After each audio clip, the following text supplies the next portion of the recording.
Hello, everybody, and welcome to the Blue Thunder Pod's Turnbuckle Time Machine. I'm your host, Billy Sullivan. With me, as always, my mother's favorite podcast host, Salt of the Earth, Dave Olinovich. That's the best one so far. I think that's the one I'm going to go with going forward on this. Heart literally smile. Turnbuckle Time Machine episodes at the very least. All right. So today, on the Time Machine, we're going to be talking about WCW Fall Brawl 96. And it is 96. I wrote it out in 1996, but the actual appropriate title is 96 because we loved putting those like apostrophe shortened numbers on pay-per-views in the 90s. And it is a War Games, by the way. Took place originally on September 15th of 1996 at the Lawrence Joel Veterans Memorial Coliseum in Winston-Salem, North Carolina. That's Flair country, baby. Woo! 11,300 in attendance. 230,000 pay-per-view buys. So 8,000 fewer pay-per-view buys for this show than for the thing that we watched last week. Well, this wasn't as good. It didn't. it wasn't as good at all. So okay. So what are your general thoughts on Fall Brawl 96? I had to put myself into 1996 first off, for sure, because I'm watching a bunch of this stuff. I'm like, okay, it's fine. Yeah, but then I'm like, I remember this now. Like this is the first time I saw this pay-per-view ever. Because I was still, me too. I was still hardline WWF at this time. I didn't even know WCW was in existence in 1996. No, 96. That's when like in a couple months, Bret Hart and Steve Austin were at Survivor Series. Yes. Like we were like there was some good shit going on. There was no need to watch this. And also, like you just said, coming off of the last pay-per-view, there was no need to watch this, right? So I just didn't know. I thought there was no need to watch. Yes. But at the time, young 13-year-old me is like, hell yeah. Yeah. But it didn't age well. Some of the stuff didn't age well, but at the time, holy shit! Like there was nothing like this on TV, or if there was very little of stuff like this. So I did similar thing. I took it with all these stuff, especially these things, especially with shows that have like several luchadors or like this has got Benoit and Jericho. So more modern work rate type of guys. Yeah. I always feel like, okay, I have to look at this through the 1996 mindset. Because otherwise I'm going to be like, well, how come nobody's doing an Avalanche Poison Rana or whatever? Yeah. But this show, like even without those lenses, there were some parts that I was like absolutely blown away. And with that lens, the 1996 lens on, I think this might be one of the best pay-per-views I've ever seen in my entire life. Yeah, it was pretty. It was weird. Like, and we'll get to like the minutia of it, but I thought the crowd was fucking ass backwards. The crowd was ridiculous. Just like upside down for what they were cheering. I'm thinking you're probably going to mention exactly the same thing. And I'm like, the crowd had a negative response to something. And I was like, this is one of the greatest things I've ever seen in my life. And the crowd doesn't care at all. Not at all. But they were super hot for like the main events. Oh, boy. They were super hot for the weirdest shit. Like, who thought the Nasty Boys were going to get one of the biggest face pops? Absolutely. That's where it really, I noticed, and I had to rewind and be like, did anyone else get, like, did fucking Rey Mysterio get? No. Like, the Nasty Boys were one of the best things on the show, according to North Carolina Faithful. Honestly, after the match, I was like, Nasty Boys. Yeah. I always thought of them as a total trash tag team. I was like, they're Hogan guys. Yeah. They can't do shit. And then we'll talk about it in the heart of the match. We'll get to it. One of the things about the presentation is a lot of times they went outside the ring. The cameramen did not have any personal space with a lot. Missed a lot of shit outside because the cameramen were just like as close as I am to my microphone, which is like a fist away. It was really noticeable when Chavo Guerrero that's the first match, so I'm not giving anything away too early here, but like he just materializes a belt. Like it just comes out of nowhere, and I don't know where the fuck it happened several times. But that was the first time. Chavo been on every show that we've done? I feel like Chavo is like Bobby Heenan and Chavo Guerrero is like the through thread. It's okay. Yeah. I'm happy with it. Yeah. It's like different eras of Chavo. He's the most consistent dude. Yeah. Well, speaking of Heenan, by the way, to all you listeners at home, I think Dave and I discussed it, and I think we're going to do going forward with these Turnbuckle Time Machines, at least for the next probably would it be 20 something shows.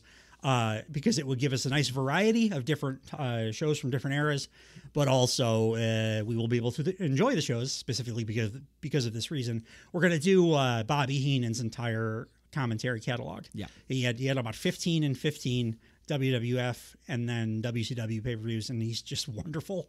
And then those pay-per-views range from absolutely incredible to total trash too. So like we'll be able to, alternate and give you guys a lot of variety while also being able to enjoy the genius of Bobby Heenan going forward. Yes, sir. This show was no different. That dude dove in head first to his belief. He was playing a character completely. I love how much he throughout his career, he stuck to, I love Ric Flair, I hate Hulk Hogan. And I believed it the entire show. Yes. He was intentionally tripping over his words towards the end when he was trying to will his guys on to victory. I've never heard an announcer sound as invested like a fan in what's going on screen, the kayfabe, the story. Right. He sounded like he was going to lose a loved one or something. He's unbelievable. Yeah. And it really sold the whole arc of, this is our company, we need to protect it. So when it gets to the end, the big theme throughout this is like the genesis of the NWO was not too long prior before this. Was that a sentence?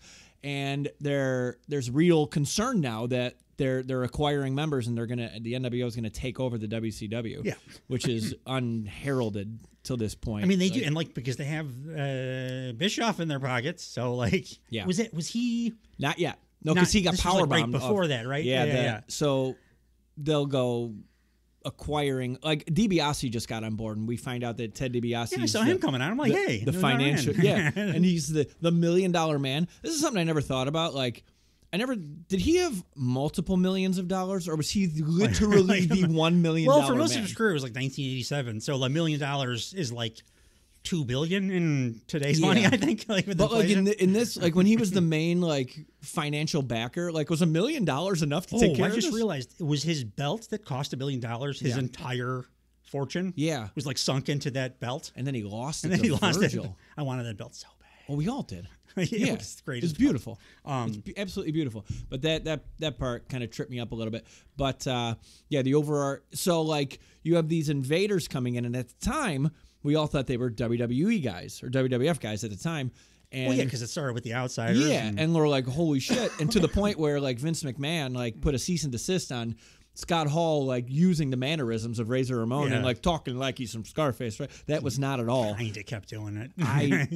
Also he didn't stop. Hey yo, I'm the bad guy. No, not at all. Just didn't do it with a Cubano accent. Yeah, probably a good move. And Heenan was selling this entire storyline oh shit, we're in trouble. Yeah, and it really hammered home that all the way to the commentators.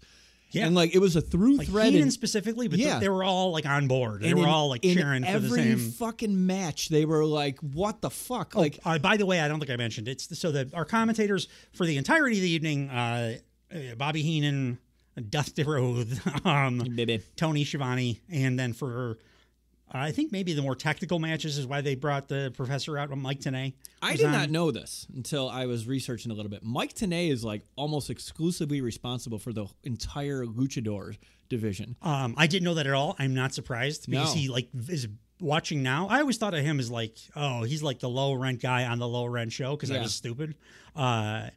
He was way ahead of his time as far as knowing movesets. I think that's why they they called him Professor and brought him in to call those matches too. Yeah, they gave him another dumb name on this show. But you're nailing it 100%. Yeah. He spoke and that's why they had him on those matches specifically. Yeah. He's the only one that can talk about it. Yes. Otherwise, they'd be like, "What's that move called, baby?" Yeah. Upside down back breaker, back elbow. Dusty was able to. He had Dusty with he's got him in a cross arm breaker. It was the only move he called in the entire match. What's that? That's a hurricane runner. I don't know, baby. I don't know about that, daddy. Although no hurricane runners on this show, did you notice? All Frankensteiners. All called as Frankenstein. Even Rey Mysterio's was called as a Frankensteiner. Because we did not get indoctrinated. It's and they were technically what I would consider Frankensteiners too, because they were the straight back ones. Yeah, they weren't the Will Ospreay Where kind you of off to the twist side. to the side. Yeah. That Kind of how I'm more Lita used to accustomed do. now. Yeah.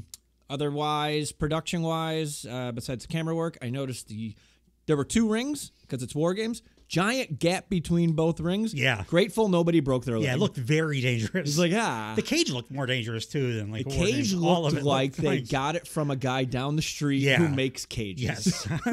they look like a professional made this cage. By at all. makes cages, I mean like takes discarded barbed wire, chain link fence, and uses zip ties to like tie it together. It was very Mad Max, which ironically enough is why this thing happened in the first place. Yeah, because Dusty Rhodes saw Mad Max Beyond Thunderdome, Thunderdome, Daddy, and he made the cage idea. It's one of Dusty's greatest booking decisions because War Games rules. Yeah, he did good. Show opens. Oh, I'm sorry. Go ahead. You got. I was going to make a passing joke. His second best booking decision was procreating to make Cody Rhodes. Yeah, absolutely. Yeah, and third Goldust, I think. Yeah. Too. Like, I really hope they let him. I would love to loan out Goldust and MJF. Yeah. Just for a night, even if Max. I think Maxwell's, as I said, I will cut off and eat my own dick. Yeah. I'm 99.9% sure he's under like a 5-year extension for probably $10 million a year or something. Yeah. But it doesn't hurt anybody to let him go like help out his mentor. No, especially with Cody like mentioning AEW stuff on the air. AEW, it's nothing but a benefit for them to get exposure on a show that's like. I don't know how many buys it's going to get, but a lot. Yeah. And I don't think MJF can really be a full-time roster guy in WWE just because, like he said in the Players Tribune thing, he's like, I say 5'9", guys. I'm closer to 5'7", probably, which is the truth. And it works if you're in a company full of normal-sized people. Right. But, like, Pretty Deadly's like 6'5" each. Yeah. And they're like the wussies. Like, As much as I'd like to talk about this for 20 straight minutes, I'm sorry. It is 1996. Keep it going. It is 1990. The show opens with they kind of recap what's happened with the NWO so far. Caught me up on what's happening with the NWO, which was good. And that was one of my main gripes with.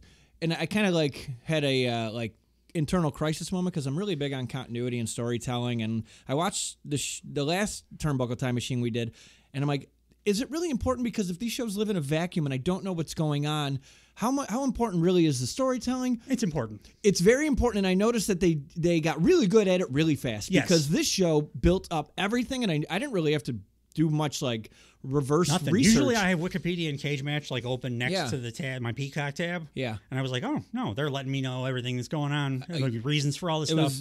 It was right there. Like the matches that had stories, like not every match had a story, but like all this NWO shit, they made it feel really important as a through thread the entire show. I don't know what happened between 1996 and then like 98, 99. Yeah. Because this show, like when rules were set in place for a match, they stuck to them steadfastly. Like I love, like I get all pedantic and bitchy when like, there's a schmaz finish that does not like adhere to the rules that they set forth. Right. They like absolutely did that. They also very clearly explained everything that was happening. Yeah. And then by like late 98, you put on Nitro and it was like a 5-year-old finger painted the booking sheet. That's when they had, that's when they had the most. Scott Norton was in the NWO. You know, like they had everybody.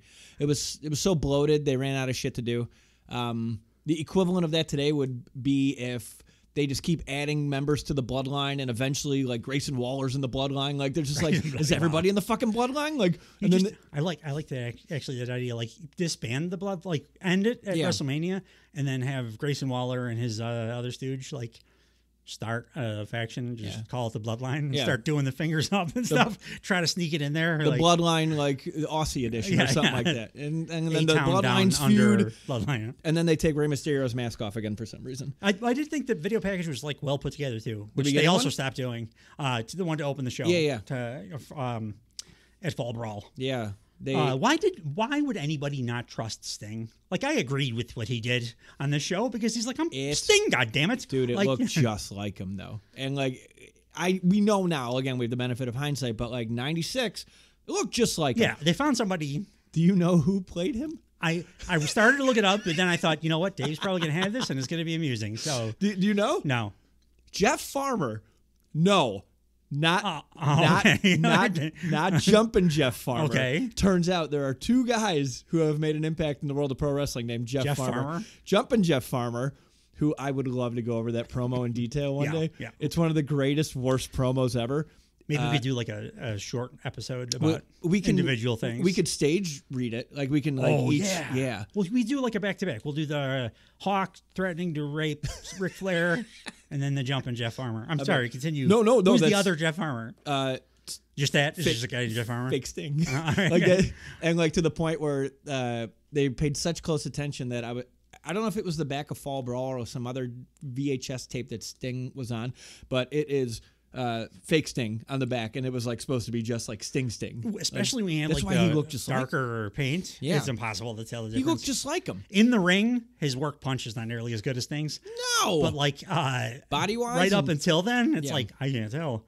When they did the promo where they didn't show his face at all, that was Sting, because it's like, I know Sting's voice. Yeah. I've been watching him in AEW for 3 years, I'm very familiar with his voice, and I doubt Jeff Farmer's is that good at doing impersonations. But no, but the opening promo was great. It starts all the way up. You want a war? Yeah.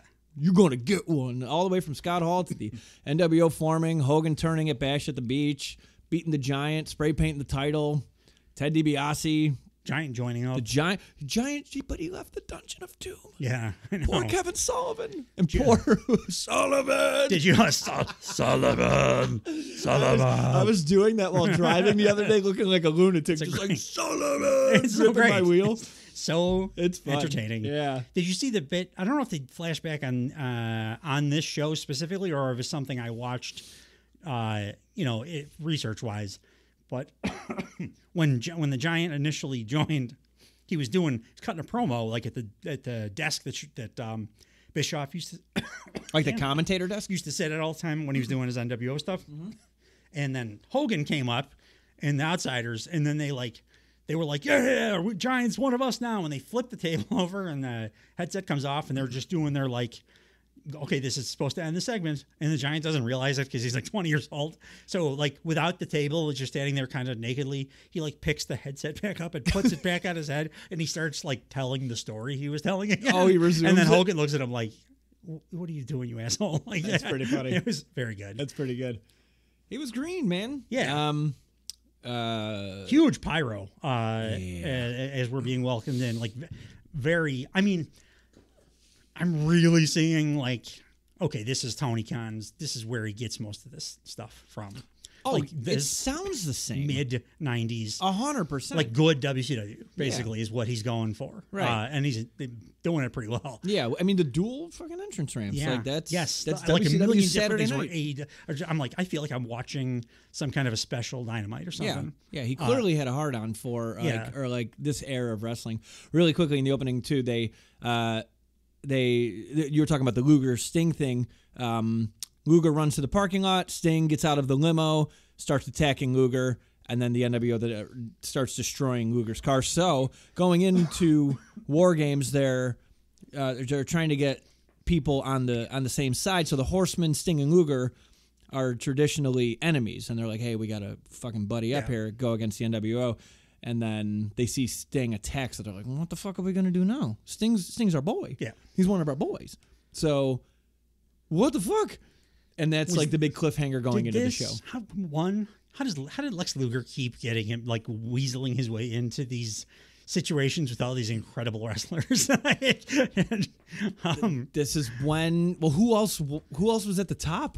Because like when they were trying to pick who was like going to be in War Games, they showed the previous What was Nitro. Barry Windham up to? Yeah. Yeah. In the ring, besides the four guys, who was Ric Flair, Arn Anderson, Sting, and Lex Luger, was Chris Benoit and Steve Mongo McMichael. Chris Benoit, who they like refer to as a horseman, but then they're like, well, he can't help us in this thing. It was a little strange. He was busy with debuting Chris Jericho. Yeah, now that you mention it, I'm like, they called him a horseman several times. Heenan kept saying, you got to be like that to be a horseman, like Benoit is. Yeah. So, yeah, they probably could have used him in that War Games match. Given that, it was like a handicap match. Yeah, exactly. Yeah. Oh, I'm going to get to that one right away, but we have a whole show to do first. Dufty wearing actually like fancy dress for a change. Usually he's got like a Canadian tuxedo and a bunch of chains a lot of and like denim. like a hat he got free from a gas station by his house for doing an ad for them on local TV or something. He looks extra wide in the. You don't realize how like giant Dusty Rhodes actually is until you see him in normal people clothes and like in like the suit. I'm like, Jesus, he's like twice as wide as like Shawnee is. Yeah. I mean, I guess was a pro wrestler for a long time. Big boy. Yeah. Yeah, they really hammer home a couple things. Like Heenan reminds us, War Games was invented as kind of a to deter the Horsemen, right? So that was like a way to get rid of the cage Horsemen. matches historically, before Vince ruined them, were always supposed to be just like the only way we can keep this fair and keep everybody out is to put these two bastards in a cage. And then they put a top on the cage, right? Yeah. And then, Vince is like, you have to escape the cage. Let's make it blue and stupid and childlike, and you got to get away from your opponent because that's heroic. Yeah. I hate Vince McMahon so much. Yeah, there's not a lot. He's and this week especially. Yeah. He just keeps getting better and better. I mean, I've hated him for like 25 years. Yeah. I like Attitude Era, whatever. I was young and stupid. But like that dude spent almost 30 years telling me that I should be embarrassed that I'm a wrestling fan and wrestling's not good enough. And it needs to be other stuff. Yeah. Because he was embarrassed about what he did. He changed the name of the entire company to get rid of the word wrestling. Yeah, like it's. I love that under Triple H they're saying pro wrestling again. Yeah. Like tear to my eye. Yeah. Shivani says they do not know who the fourth man is for either WCW or NWO, which I thought was a nice touch. Yeah, and this is also one of those things that, like, had it happened in '99 or whatever, or on most wrestling shows throughout history, like it would be kind of convoluted and hard to understand. Mm-hmm. They explained it so perfectly clearly that I was like, oh, I absolutely understand exactly what's going on here. Yeah, and it was rooted around Sting. Like, is it going to be? Yeah, they're like NWO could be Sting, could it be the Giant? They just got the Giant. The Giant has a match, but like he could still do this. And then WCW only had the three guys, so they were really wishy-washy with. Do you ever see when Sting and Luger tag teamed for a while, and Luger was about to turn heel and like steal Elizabeth and stuff? It was one of my favorite things Lex Luger ever did, which, you know, it's not a big list of those things, but he had a little gimmick thing going where Sting and Luger had come down for their tag matches, and Sting is slapping fives and stuff. And while Sting is facing Luger, Luger's slapping fives and stuff too. Yeah. As soon as Sting turns around, Luger like pulls his hand back and, I hate you, stupid fans. And like it was every time Sting looked at him, he's like, oh yeah, all right. Like he's hiding his heeldom from Sting. Poor Sting got turned on by everybody. Yeah. Well, at what point do you, as Sting, go, all right, if everybody's turning on me, this is a Sting problem? Yeah. And well, like, I mean, I think Sting the end needs of to this, do some internal work. there was a little bit of that here Yeah. with him. And then like what he did after too, because this was like I'm going to come down, show you people like what I am, but then go fuck yourself. For a year. Yeah. Well, yeah, we'll talk about that. It's amazing. Yeah. But like did his thing and then like, all right, I'm out of here now because you pricks won't trust me. Yeah. I'm the only guy that has ever in pro wrestling like stuck to his guns, Can you imagine his moral guns, and you didn't trust me. Yeah. Like, can you imagine if Jordan did that, like during like the '96 playoffs? He was just scored his 50 in the first half and then like left. he didn't show Just up quit. for like the first 3 games, and then he just dropped 50. I mean, he kind of like didn't show up for a couple of years and then came back and won 3 more titles. Like I guess that analogy tracks. that right? was Oh, also, man. I wouldn't trust Michael Jordan for any reason. I love him, my favorite basketball player of all time. Well, granted, yeah, monstrous man. Yeah, like his total sociopath. I read his unauthorized biography. Oh yeah, wowza. Yeah, the recommendation, the Bo Jackson one. Bo growing up in Alabama as like a 4-year-old. Yeah, it's like reading Lord of the Flies or something. It's No the craziest shit. You know why he's Bo? No. Because when he was 9 years old, he beat a bunch of wild pigs to death with a stick. Yeah. So everybody called him Bo Hog, like boar hog, okay. Bo Hog. So he became Bo. Oh. But just like they were, I'm sorry, I said wild, not wild. His neighbors like pigs. Oh. Like they were like boars, but they were farmed. So he was a sociopath. And he just beat them to death with a stick. That is, if you watch shows like Mindhunter. Oh yeah, that is a classic case of this Animal guy's going to be abuse a problem. Is always He was only a problem for the Kansas City Royals after he got his hip replaced. I did enjoy his short return stint with the White Sox. Yeah, he could still hit the shit out of that ball. Yeah. Where are we at? DDP fought Chavo Guerrero Jr. Oh, yeah. And it was a 13 minute and 7. All these matches were like at the 15-minute mark for the most part. Yeah, like almost average. on the head. And the ones that weren't, it was a good reason that they weren't, because it was like the right kind of match to have it a little shorter. They call DDP, especially Shivani, just Diamond Dallas for almost the entire match. Diamond Dallas.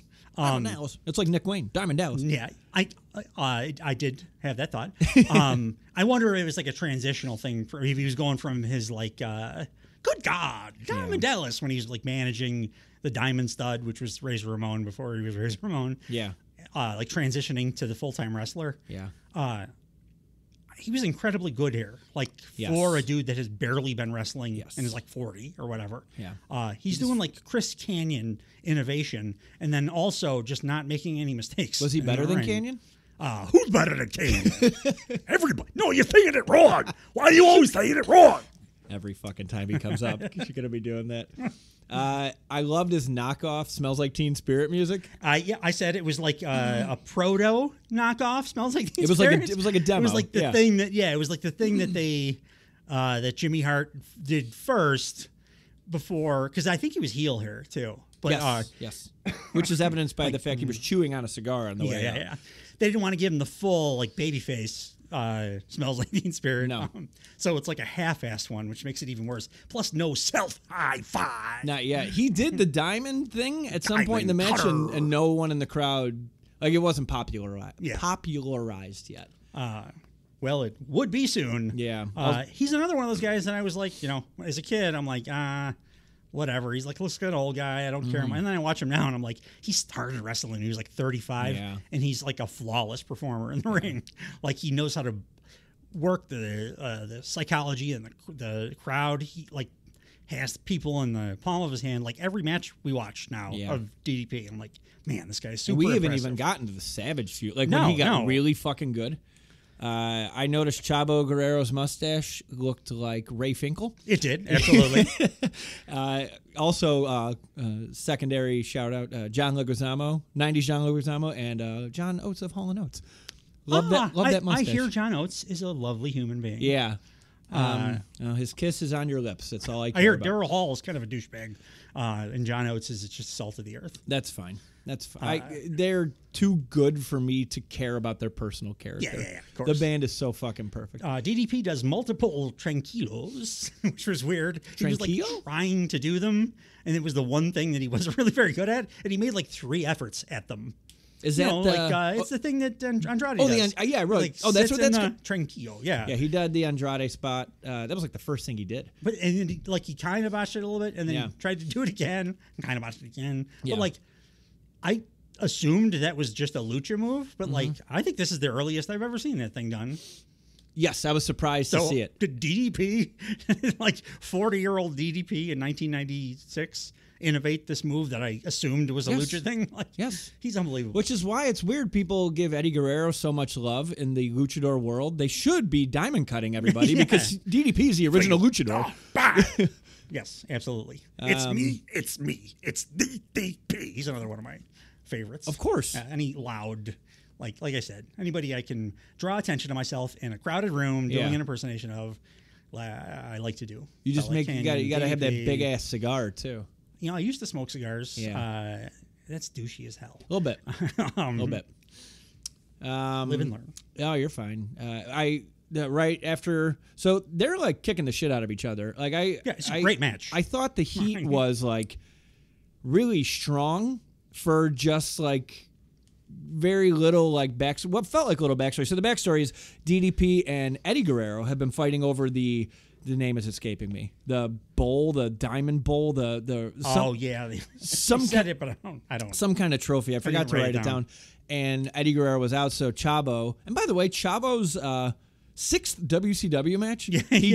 He started wrestling in Mexico in May of '94, and he came to WCW in May of '96, and he's just this good already. I mean, his dad is one of the most famous like lucha stars in history, so that probably helps. It helps. It helps. David Flair did not get the same kind of luxury. Charlotte did, but Charlotte certainly did. Yeah. he goes outside and he gets the belt, as I mentioned earlier, and Dusty goes, whip him like a dog, baby. Well, Dusty has a couple good ones in this.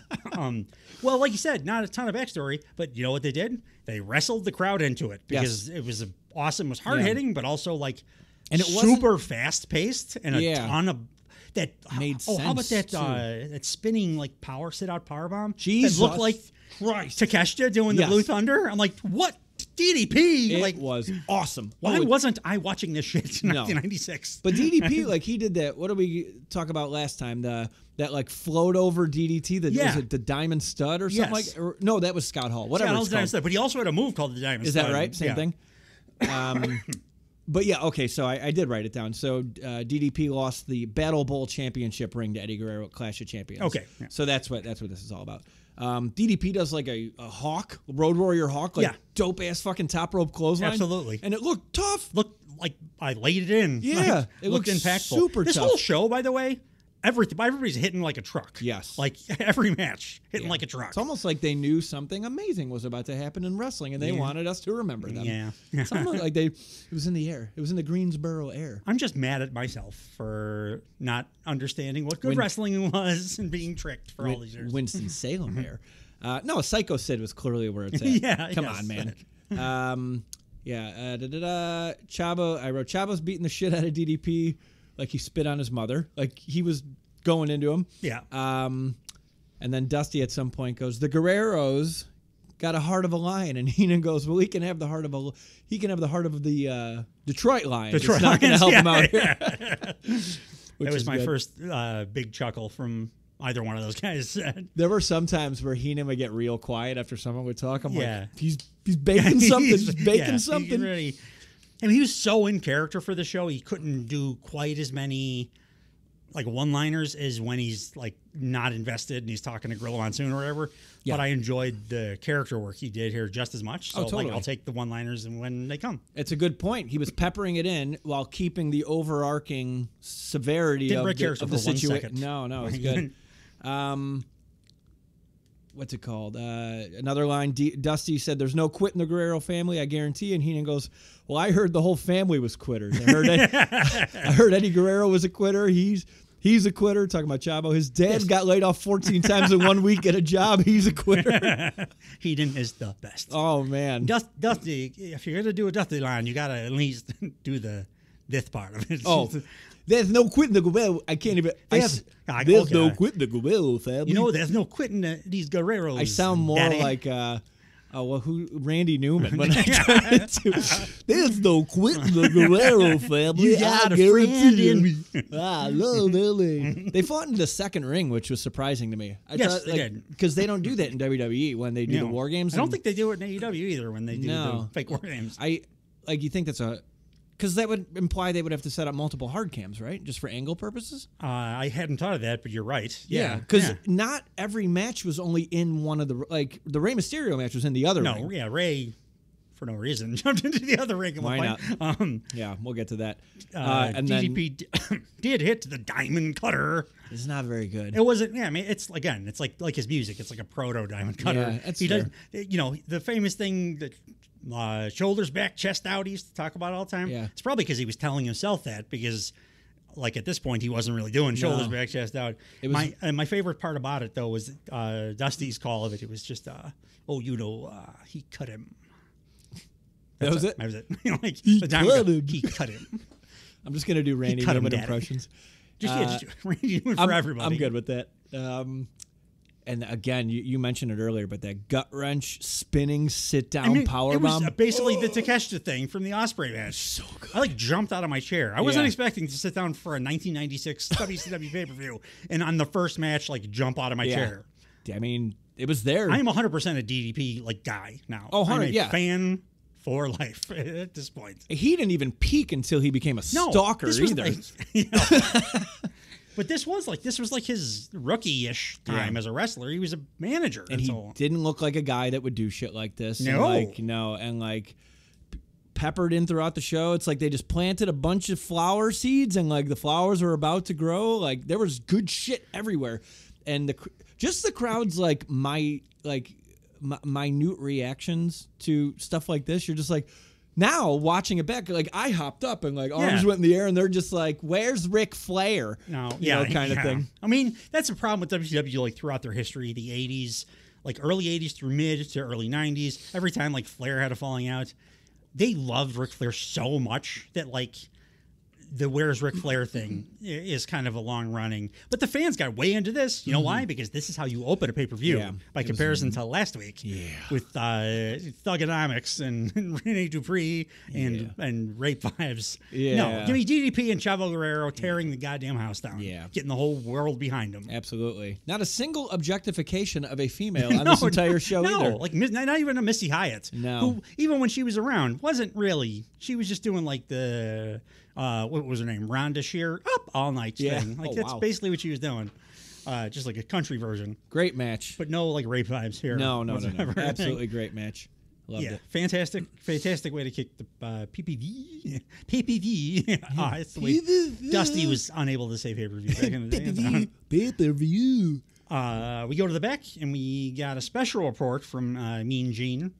Again, recapping kind of the birth and ascension of NWO. Yeah. Which, really comprehensive. Like yes.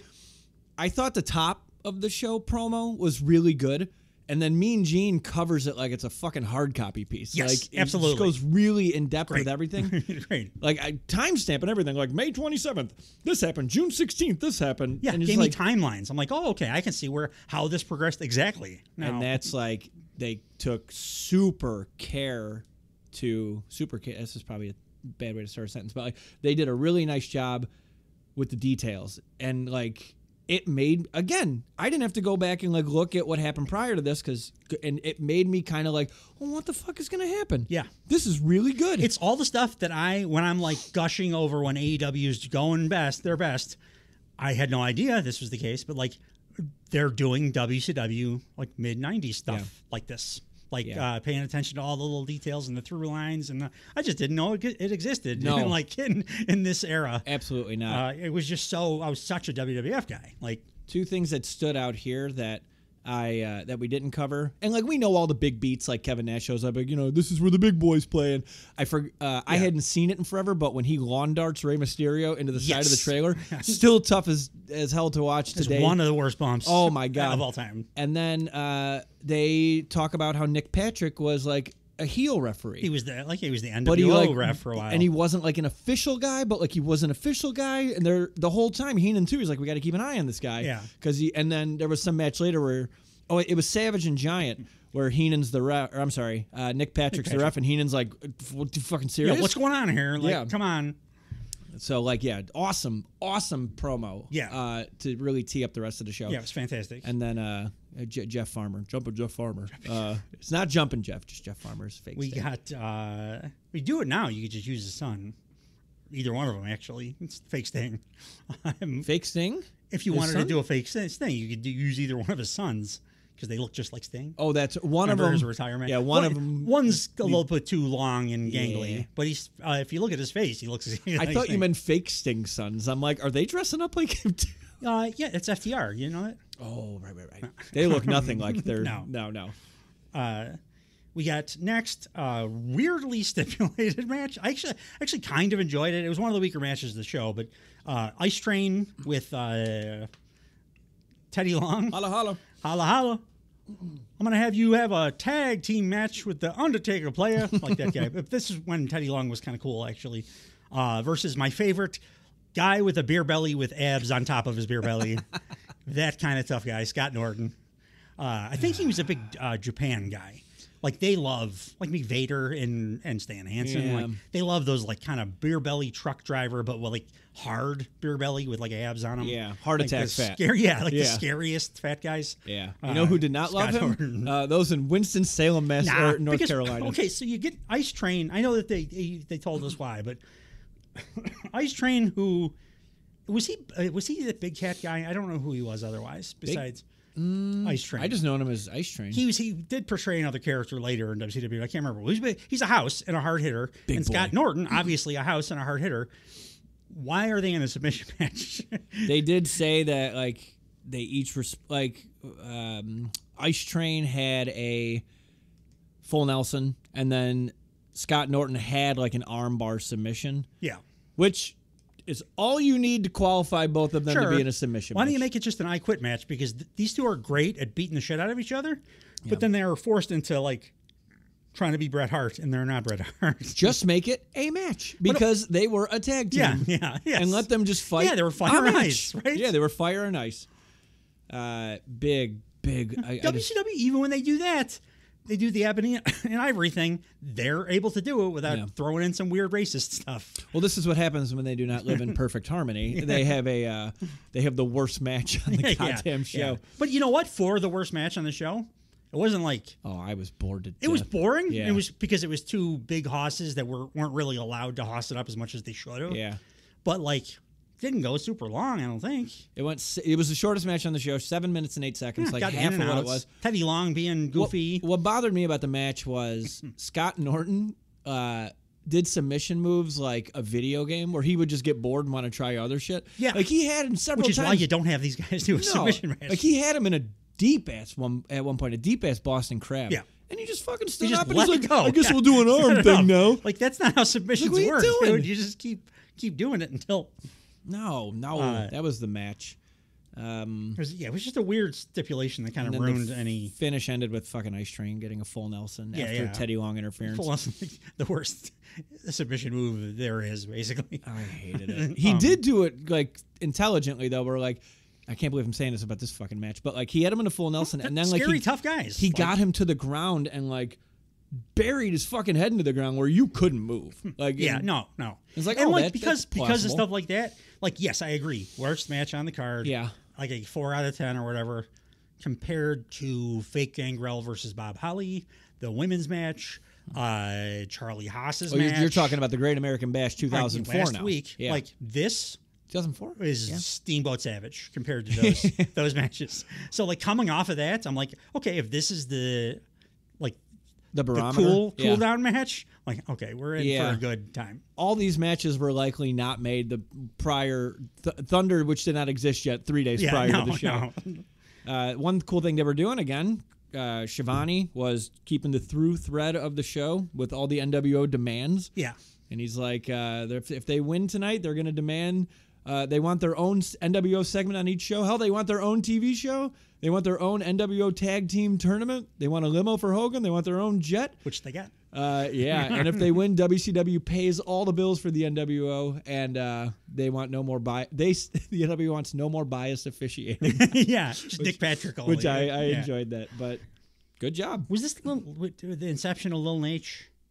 Was he like the anti-Nick Patrick? I don't remember when. No, because he was wearing robes and shit.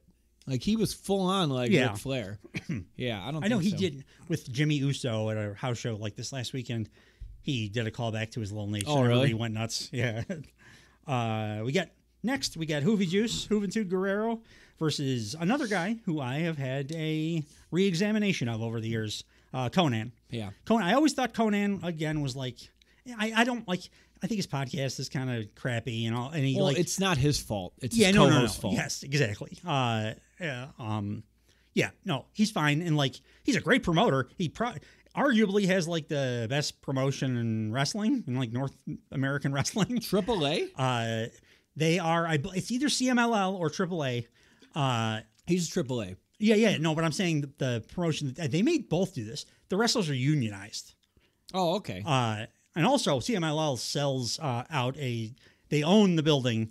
It's in the same place every week. Sell out 16,000 seats. Oh, wow. Weekly in the same. So like, not bad. We get a little too uppity about like talking about the most successful wrestling promotions. Like CMLL's been selling out 16,000 seats in the same building for like 20 years or something. Yeah. But Conan, like Triple A is the other biggest one. And by all indications, Conan's a great booker too. Like a good boss to have. He's got a good mind too. And like, since you mentioned the podcast, like whenever I see something going on in the world, like I'm dying to know what he has to think. Yeah. And when he gets a chance to talk and complete a full sentence. Assholes on his show. I don't know. Cause like makes you. It's the whole Howard Stern thing. It's like, why did people who like him listen? Because they wanted to see what he would say next. Why did people who hate him listen? Because they wanted to see what he would say next. I suppose. So there's like that. 2024. Yeah. I'd rather just hear what Conan has to say. But dude, as a kid, I fucking loved Conan. I thought he was the cool. I thought the Tequila Sunrise was one of the coolest goddamn finishers. It is. You ever. were right. I was wrong. Like I considered him like the biggest embodiment of crappy WCW when they had like the filthy animals towards the end and stuff. And I was like, I'll give you that. This guy's trash. I tapped out by then. But like in retrospect, I always thought it was kind of weird after I started doing some of the history research, knowing that he was like one of the biggest luchadors in Mexico, being not Mexican. He's like Cuban, I think. Sure. But watching this match specifically, I'm like, oh yeah, he's a power guy. Yeah. Who's an incredible base for like an awesome luchador like Juventud. Yeah, like flippy guys. Yeah, and his move set was great too. But like, it was a lot of like, I mean, this felt like a spot fest. I mean, it's Juventud Guerrero. No, but like there was no. Whereas, like, we were kind of high praising Chavo and DDP, where, like, yeah, they were doing a bunch of cool shit. Like, there was a lot of, and you're big on this, and since you've been started saying this, like, I can't unsee it now, all the in-between shit. In-between stuff. Right? So we got another great example of great in-between stuff in a lucha match in a little bit. Oh, here, totally. Too. Yeah. But yeah, you're absolutely right. But, like, this match was like, move, take a break, move, take a break, which I was fine with. But it makes it feel like an exhibition. Yes, more than a competition. It was like, hey, look at what we're gonna do next. Hey, we gotta get some energy. It was still fun as hell. I had a good time. And Hoovy, which he almost never does, didn't really botch anything. Yeah. Usually he has 3 or 4 botches because back then he was always trying stuff that like nobody ever. Yeah. He was like Mexican Sabu basically. So he would always have a few scary things. But I think Conan being such a great base for him was part of that too. Yeah. But yeah, this wasn't really a story. It was just like an exhibition of what these two guys can do. Absolutely. But the Hoovy Juice exhibition, I'm happy to watch that. It was their first match together, their first singles match together. Wow. Yeah. Great chemistry. Yeah. And it was for the AAA heavyweight title, which Conan was not wearing around his waist because instead he was wearing Jimmy Hart, who was his manager for reasons. And Conan is representing the Dungeon of Doom in this match. So he is your boy. And he Conan. What's Conan's like real last name? Like Gucci. More syllables, the better. What was that guy's name? Because the master? The master. Because it was the master and the taskmaster. Yeah. Dusty had my favorite line of the show in this match. Actually, Dusty and Shivani back and forth. Dusty said, what would be the international remamations here? And Tony was like, I don't think, because he was asking today, I don't think Mike knows what a remamation is.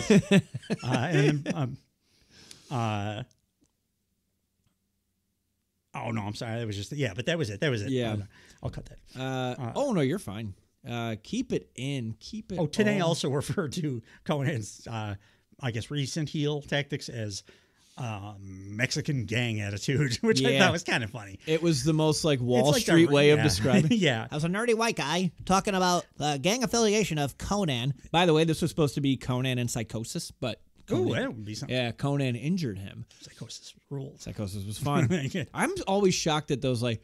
And this might just me being stupid because I never thought about this until now. As a kid, I'm like, how are those horns not killing anybody? But they're probably made of the softest. I think it's the same as, what's his name? The Japanese guy that started all of this shit. Oh, the Liger? Yeah. Yushin Thunder Liger. I don't think his horns. A show, not a podcast, there's no other wrestling podcast, but a show I like talked about, like, what if after his retirement he took that thing off and that was just his head. He had like fleshy horns under his head. His all sensitive. The entire like. The first move of this match was a full flip release German suplex. Yeah, yes. That was the first match. Think or even first happened move. In matches till like 2015. I thought Brock Lesnar invented that. Yeah. It's just all my notes are just awesome spots. From the match. Like Conan lifts, Juventud. What do you say? He just picks him up and throws him outside. Strong is. I mean, he was a big guy, but like strong as an ox. Just throws him outside the ring, and this is when Mike Tenay's like, Conan representing the Cholos of Mexico.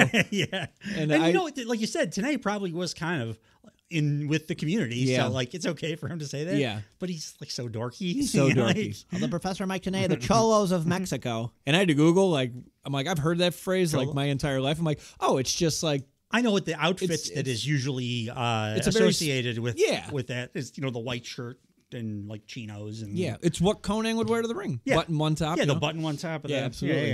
Yeah.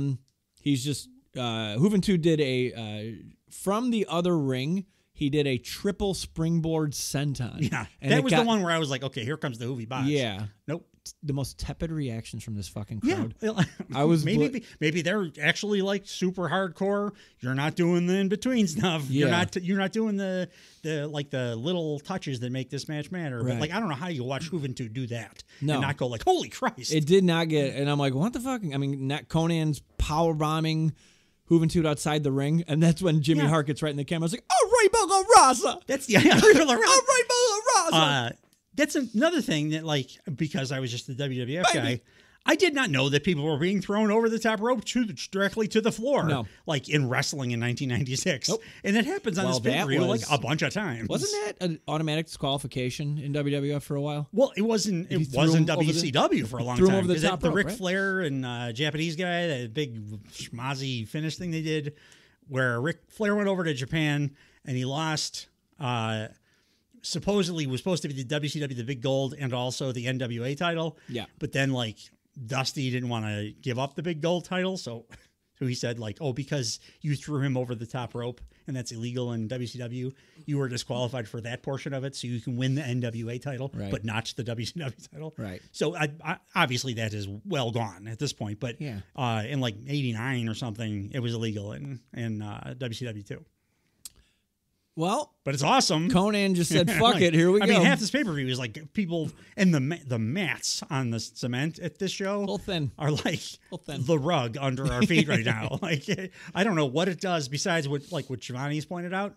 In both WCW and AEW, those mats are really only there to prevent lacerations. That's all they do. Lacerations. Go good. So if you hit your head, it doesn't bust open. As long, but gives you brain damage. It won't. Like, yes, you'll get a full-on concussion, but you will not get a laceration. Yeah. I forgot Conan's rolling clothesline. Like Conan's entire offense is like rolling based, and in a good way. It's like victory roll based offense. Yeah, I loved it. It's like watching what is the Jamaican fighting style? Capoeira. Oh, that's like Conan developed his own. It's a new word for me. Thing. Yeah. You know, capoeira is the thing where you're how a boxing stance, you're like going back and forth on your front foot and back foot to maintain balance. Bobbing and weaving. Yeah. Yeah. Well, but like even when you're standing still, you're constantly shifting back and forth. Sure. Well, capoeira is a Jamaican fighting style where you do an entire like a dance. Yeah. While you're like waiting, and then every move you do is like based off of that. Oh. You'll swing into whatever, like a headlock and take down or whatever. But Conan is kind of like that. He developed his own like. He could be like a Street Fighter 6 or something. Like he's got his own like gimmick. Yes, absolutely. All of his shit was like specifically Conan. Wrestling Insider. That's what Mike Tenay's nickname was on this show. The Wrestling Insider. I mean, he was one. Yeah. But but Professor's a better nickname. Yeah. I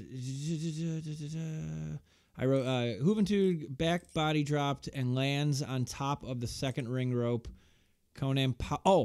And then Conan power bombs Juventud back into the first ring. Yeah. He just fucking throws power bombs the shit out of him.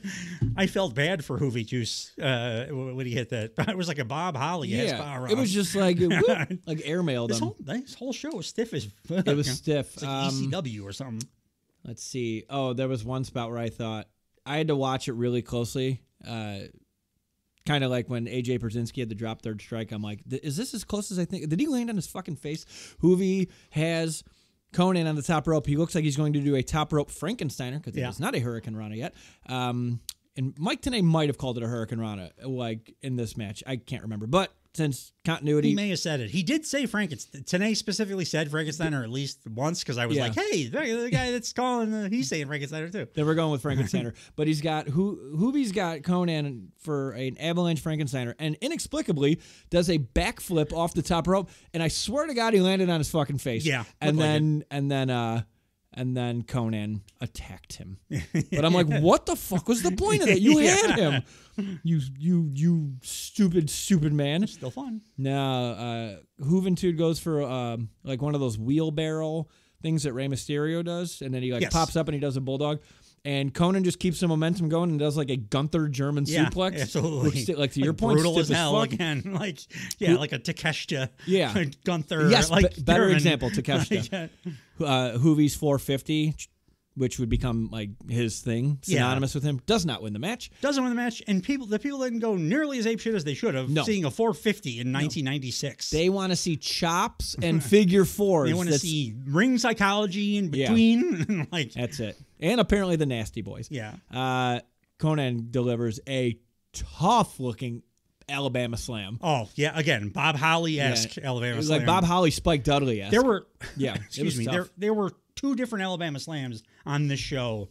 One of them was like Super Alabama Slam because it was like a fake out. We'll talk about when we get to it. But both that one and this one, I was like, oh, concussion. That is a concussion. And so after the awesome Alabama Slam, he decides we're going to do a muscle buster. Yeah. And that does not win the match. But what does win the match is cool. The fact that Conan invented the muscle buster, apparently. Yeah. Like, what? But yes. Homeboy was ahead of his time. Yeah. Big time. And he wrestled this badass a style, I understand why he was the biggest star in like Mexican wrestling for a long time. Because like there was nobody else that was probably 260, 270. No. Like he's built like a silverback gorilla. Like his just the shape of his body. And he's just laying everything in. Yeah. That had to be awesome against all these different like lucha guys. Yeah. Makes me want to go back and watch Max Moon matches to see if he had the same offense. I would like to go see a CMLL live. I've watched some stuff about some of their live stuff, and the crowds are just like absolutely unglued from beginning to end. It's like a soccer match, man. Probably the same people because it's the same building. Yeah, 16,000 of them every week losing their goddamn minds. 16,000 Brock Lesnar guys. Yeah, yes, yeah. I'm sure they're much less rude. Yeah, they're much better behaved. Brock Lesnar. And they change their shirt once in a while. The finish of this match was called the Power Drop. And the Power Drop is Conan stands on the bottom rope in the corner and does a razor's edge, but he just fucking throws him. Yeah, just like how Ethan Page does it. Hucks him. Yeah. And after this match, Mike Tenay leaves. It wasn't a great match, but like I was so showcase goddamn of moves that I was like, damn, this is awesome. Perfect way to put it. Awesome showcase. 13 minutes, 45 seconds. You know what it reminded me of a little bit? What's that? One of my favorite matches from this year, Darby Takeshita. Like, it wasn't a whole bunch of story behind it. There wasn't much to it beyond Takeshita's super strong and very stiff, and Darby's a little guy that can take all kinds of punishment. Yeah. And, like, I loved that match, and I very much enjoyed this match for the same reasons. Yeah. It was but tons of fun. This was fun. I don't know what I would, like, rank it. It would be a tough one to give, like, a star rating to. We are, by the way, going to start doing... and up on the website, which will be bluethunderpod.com. Mm-hmm. We're gonna do. Dave and I have recruited a couple other people who are big wrestling fans, and we're gonna do like aggregate star ratings for matches going forward. Maybe like probably starting at WrestleMania. I'm thinking it'd be a good time to do that. Our first one. Yeah. Mostly to combat like the other guys that do star ratings. Well, I mean, and you're like, what? It's wrong to do the way they do. I also feel bad for Dave Meltzer because he's just a guy who like started giving his reviews to matches he liked, and then everyone decided like, well, this is the one that matters, and then people get pissed at him. But like, he didn't decide that his star ratings. I'm sure he's not bummed about it, though. No, it helped his career and everything. But like, all he was doing was giving star ratings, and he had he's got a very specific style. Oh, by the way, speaking of bad Meltzer calls, I was going to show this to you if we didn't get too late a start, because I thought I remembered you. Oh, they put this up on YouTube. Mania 21, Kurt Angle, Shawn Michaels, which in my estimation may be Shawn Michaels' best match. Definitely better than the Undertaker matches that everybody says are so legendary. Yeah, that match is Kurt Angle, Shawn Michaels is art. I remember being at your house really pissed that Shawn Michaels lost, and everybody else there was like, he had to lose. Yeah. Like, he's the old guy putting the new guys over. Well, yeah, And it was also when he couldn't even do the super kick because his back was so jacked, right? Also, too, I hate, this is the first show he had those new pants on. Yeah. I'm like, this fucking sucks. Wear your little heartbroken hearts on your backside. He wore jeans at the Bad Blood, but it was still a great match. The one that we were talking about last week. Yeah. I had to go back and watch. Yeah. But that angle, Shawn Michaels match, a top 5 all-time WrestleMania match, the most underrated WWE match of all time, in my opinion. But not a 5-star match. But not a 5-star match. Not a 5-star match. 4.75, I think he went. Give him the 5. It's of course. The fuck Give outta him a here. 7. 4.75 on a scale of 5. He just fell in love with Japan so much that like anything that deviates too far from that. But like, it's not like HBK and Kurt Angle were really wrestling a WWE style match there. They were going 100 miles an hour the whole match. Yeah. Like, they're both freaks. That was 21, so yeah, Kurt Angle. I think Kurt Angle had a little bit extra energy by that point in his Probably, career. yeah. Speaking of a little bit of extra energy, a pay-per-view debuting Babyface. Chris Jericho. Literally, not in the wrestling term. White like a meat babyface. Chris Jericho versus Chris Benoit. Chris Benoit. Like a much under-muscled Chris Benoit from what I was used to seeing him as, even in his late WCW days. Yeah, he was like actually Barry looked like a Bonds. human. Barry Bonds on the Pirates. Yeah, exactly. He was still awesome and like hitting hard and everything. Yeah. But not nearly as like crazy juiced up and psycho looking. So when he was like, what was it, Pegasus something or other? The Pegasus Kid. Pegasus Kid. He was. I know he was Dynamite's boy, but he's just exactly Dynamite Kid at this point specifically. Yeah. Every move does it the same way. Yeah. Just the way he moves in the ring, walking into the ring, it's all Dynamite Kid. Yeah. Like, it's unbelievable.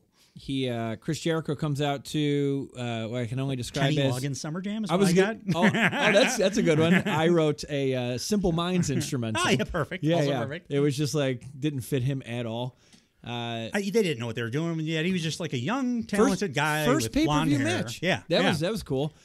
The crowd sucked. The crowd, like, I couldn't get over because these two beat This match the ruled. shit out of each other. It was Like, really good. It was a great match. Yes. It told a great story. Yeah. And like you said, everything. Benoit does a couple of back suplexes that I was like, gee, lay off, man. You're Yeah. going to kill this kid. Yeah. Like, it was Benoit, and little did we know he probably didn't care No. if he would have killed him. But No. But this was pre, historical monster Benoit. yes. So, But what I was shocked by was like Jericho was like laying shit yeah. in. Like his clotheslines, top rope clothesline, that drop kick he does, the springboard drop kick in the corner thing. He did a different kind, Like though. hit him right in the face. He but it's jumped not to the like- top rope and then springboard. yeah. Like, this is young. Because this is 25-year-old Dude, I Jericho. forgot that he had like a dope top rope, like missile drop Bunch kick of and incredible stuff. he- That also, by the way, he just hit right in the face. Yeah. Like, his I don't have many notes. All I wrote is Chris Benoit beat the fuck out of Chris Jericho. Benoit got most of the offense in this match, but like the offense that Jericho got was great. He really Heenan really pushing the Benoit is like ideally he's the perfect kind of guy to be a horseman, and I was like, that's correct. He's technically flawless. He has a very stoic attitude, and he has a domestically abusive behavior pattern. It's like him and Tully be bosom buddies. He would fit in perfectly in the nice buddy in the cop horseman show. Police cops. Chris Jericho. I'm sorry, Benoit put Chris Jericho in the Lion Tamer at one point. This was the match, by the way. I'm sorry. Yeah, he did get him the Lion Tamer, That's but it wasn't the finish kind of thing yet. No, that was another I don't transition. think he had established it as that. This was the one with the Alabama Slam that I was like, oh, Christ. Yeah. So Benoit does like a fake back body drop. Mm-hmm. Like he goes like he's gonna do a back body drop to Jericho. Somehow stops mid, like he gets him up and over, but then like grabs his legs before, so he can't do the flip all the way over. Yeah. And then immediately transitions into like the most sledgehammery ass Alabama Slam I've ever seen. Brutal. I hope Jericho knew that was coming, because it kind of looked like he didn't. Yeah. And I've never seen anybody do that move since. Because this was the first time I've ever seen that move. Yeah. I was like, holy shit, what was that? Yeah. Some crazy ass stampede Stu Hart bullshit. I mean, that's it. I was thinking that during this match, I'm like, these guys have fought like they already fought in ECW and shit, right? Oh, yeah, like yeah. and they were fighting. They were probably both in Stampede, and too. in Mexico. In Mexico, and like they're he just was Pegasus Kid in Mexico under the mask. and what the hell was Jericho? We should know. He talks about it every week on AEW. Oh, Jesus Christ! He was the Lion. He was Lionheart in Mexico.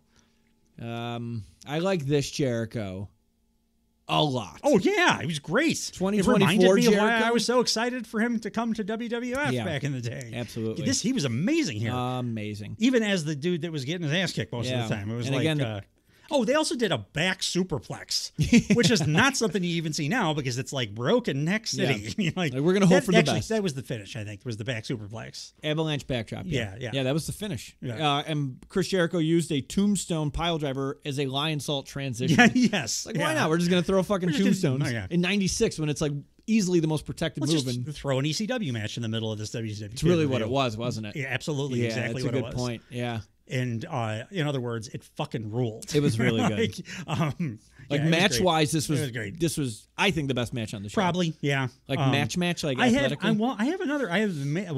Would be a controversial opinion, just because it was something so different on this card that I was like, man, I didn't know this.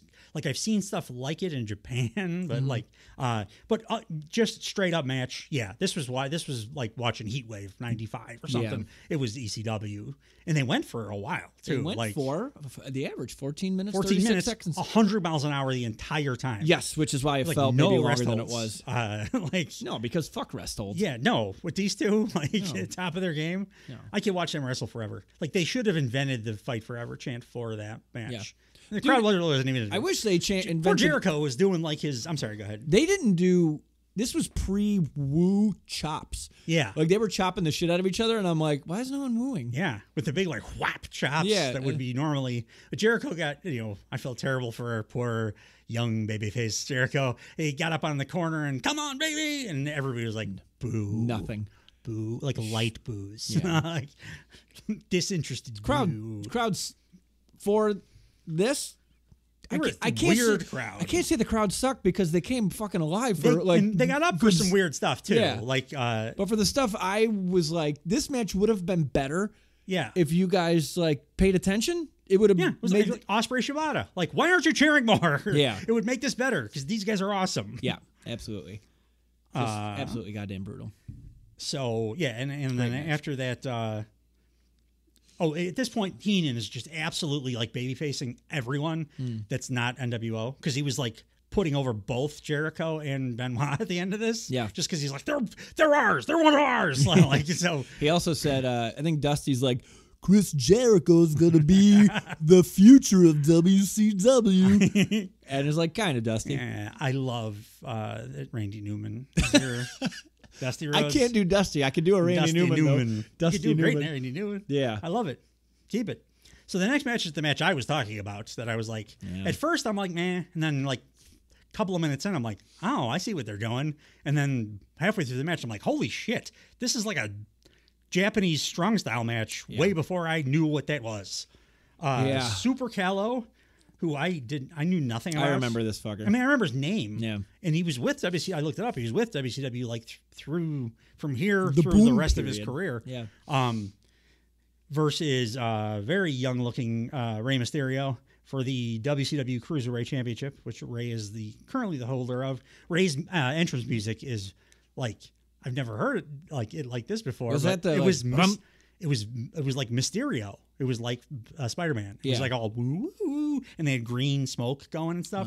It was like Mysterio. Very on the nose. Yeah. But like I'm used to Ray coming out to boom, you know, or like the Filthy Animals or whatever. This was like kind of heelish. I mean, he was a babyface here, but it was just weird. Like them leaning into the Mysterio thing. I'd just never seen that before. Maybe they were trying to get some love from Marvel. Yeah. Or DC, whoever. Marvel was floundering at that time, I think. 96 was like when the comics industry was hurting, like real bad. Yeah. Super Kello comes out, and his ring gear looks like something he cobbled together. Like a pair, it looked like a pair of silver, like ladies' bikini bottoms was his mask. Yeah. He's got like a pair of knockoff wraparound Oakleys that you would get like on like outside a like a resort Sox game, like guy selling peanuts and like knockoff Oakleys or like a resort town. Yeah, absolutely. And then like he had a hat that the only thing I could think of to describe what it looked like was it looked like what kind of a poser Harley Davidson enthusiast, like a weekend motorcycle rider, would wear. Yeah. He wore it backwards, like a leather cap. Mm-hmm. And then he just had like a shirt and some floppy 90s pants. Yeah, I thought he looked like, I think I've used this analogy before. I haven't unlocked any good shit in the video game character clothes. Like, this is the best I can do. You're like, this looks kind of neat, right? I'm going to win a couple matches so we can get a nicer T-shirt. Keenan did like halfway through the match, like, I just want to know how he keeps that hat on. Fair question. Just a hat. It's a hat on top of a. But what his terrible gear betrayed was this dude was like the most brutal luchador I've ever seen. Doing like regal stretches and laying in like super like stiff strike offense. He beats the shit out of Rey Mysterio in this match for the entirety of it. Yep.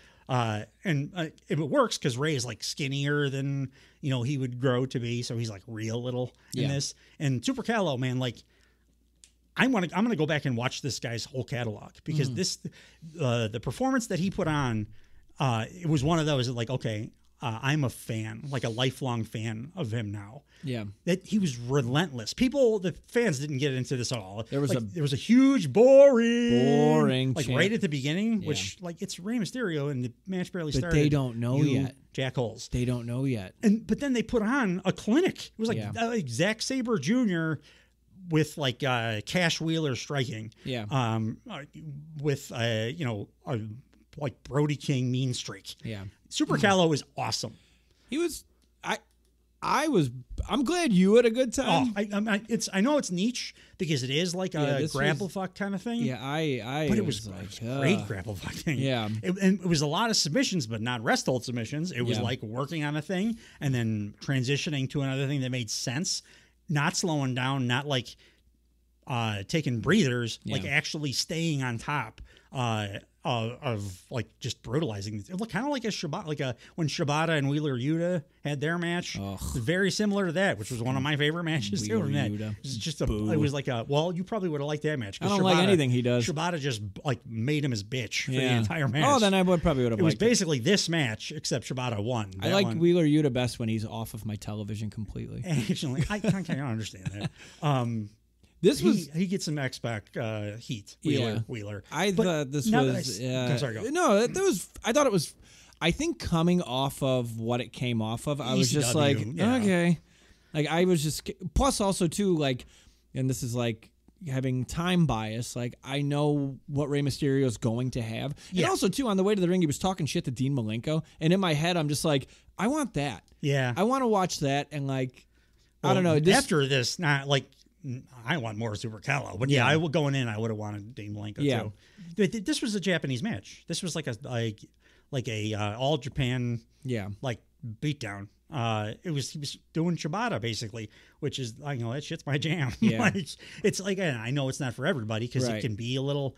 Especially when you got Rey Mysterio in there and he's not allowed to do. He grounded him completely, which I thought was awesome. Well, sure, like, that's a story thing. What you should do. And he was like wrestled in a smart way. Because the way he lost is when he did not ground. He didn't. He like lost control of him for a second, and Ray was able to do his thing, and then got a flash. I gotta watch this match again. Frankensteiner. I would. It's great. It's a great match. I'll watch it.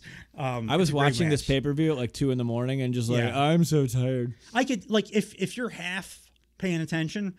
Like this, squinting, this match could look like a boring match, but if you're like locked in and paying attention, you're gonna be like, oh shit, this is a Shibata match. He's like brutalizing and torturing Ray, and absolutely grounding him in the best way possible, right up until he made a mistake, and Ray immediately used his explosiveness to. It was a Frankensteiner into. The Hurricane Rana jumped from one ring to the other. Yeah, and then I think they said Frankensteiner here too. Oh, but Frankenstein, Jesus! But into that like the high stack pin, and it was a total flash pin because Super Carlo had got 99% of the offense in this match. Yeah. But yeah, I would say if you have time, it's worth going back another watch and watching. I'll order a bento box and watch it. Perfect. Yeah, I just really want one of those bento boxes. Heenan had a great line at some point in this match where he said to Super Cal, he's like, I would turn his mask sideways so he wasn't able to see anything. Yeah, I have same notes. I'm like, Bobby Heenan was on the forefront of the how do I stop Penta turn his mask sideways. Like, Bobby Heenan was talking about it in 96. He just didn't understand the mask thing like whatsoever. Also, now that I'm thinking of it, again, the crowd. I think the crowd was really like, because Rey Mysterio, my entire life has been, holy shit, we're all up for this guy. And you're just like, why? Like that big boring? That was like right 30 seconds into the match or something. Like, what? It was, I think the crowd just kind of, I got to stop focusing so much. But, like, the crowd's part of it, right? Because, like, again, and we're going to talk about it in the next match, but, like, they made the Nasty Boys match way better than it probably fucking was. But, like, was. how could you not get into Benoit Jericho? Like, that was just great on, like, every, like, regular North American. It was ECW, man. That was, like, my favorite promotion of the 90s. I'll give it another watch. Dusty had said something. The only move that he recognized was the short arm scissors that Super Carlo did. Daddy, he for like a few seconds, Super Carlo gets Ray in a short arm scissors, and Dusty's like, "Oh yeah, short arm scissors is a great submission hold." I remember one night Pat O'Connor had me in a short arm scissors for about 30 minutes, and I was like, that had to be a great time for the fans. Oh, yeah. Watching Pat O'Connor hold for this crowd, arm scissor. They probably fucking loved I'm sure it. they would go nuts. They loved it. Not a bathroom was used for 30 minutes. They're like, this is the peak of wrestling right here, a 30-minute rest hold. At one point, I wrote, my note was, Kello is maybe the most violent wrestler I've ever seen. All right, you've convinced me. I got to go watch it again. He needed new gear, though, because the whole time he's like, oh, my God, this guy's awesome. Why does he look like he got everything from Goodwill? Yeah. It's terrible. It's like, terrible. Shivani at one point notices that Super Cal is wearing illegal, like, skateboarder-style knee pads. Like hard shell. And Dusty's response is, oh, you noticed that. You picked that up. Because he's awesome play-by-play commentator. In the middle of me and Iron Mike's commentary, you picked that right up.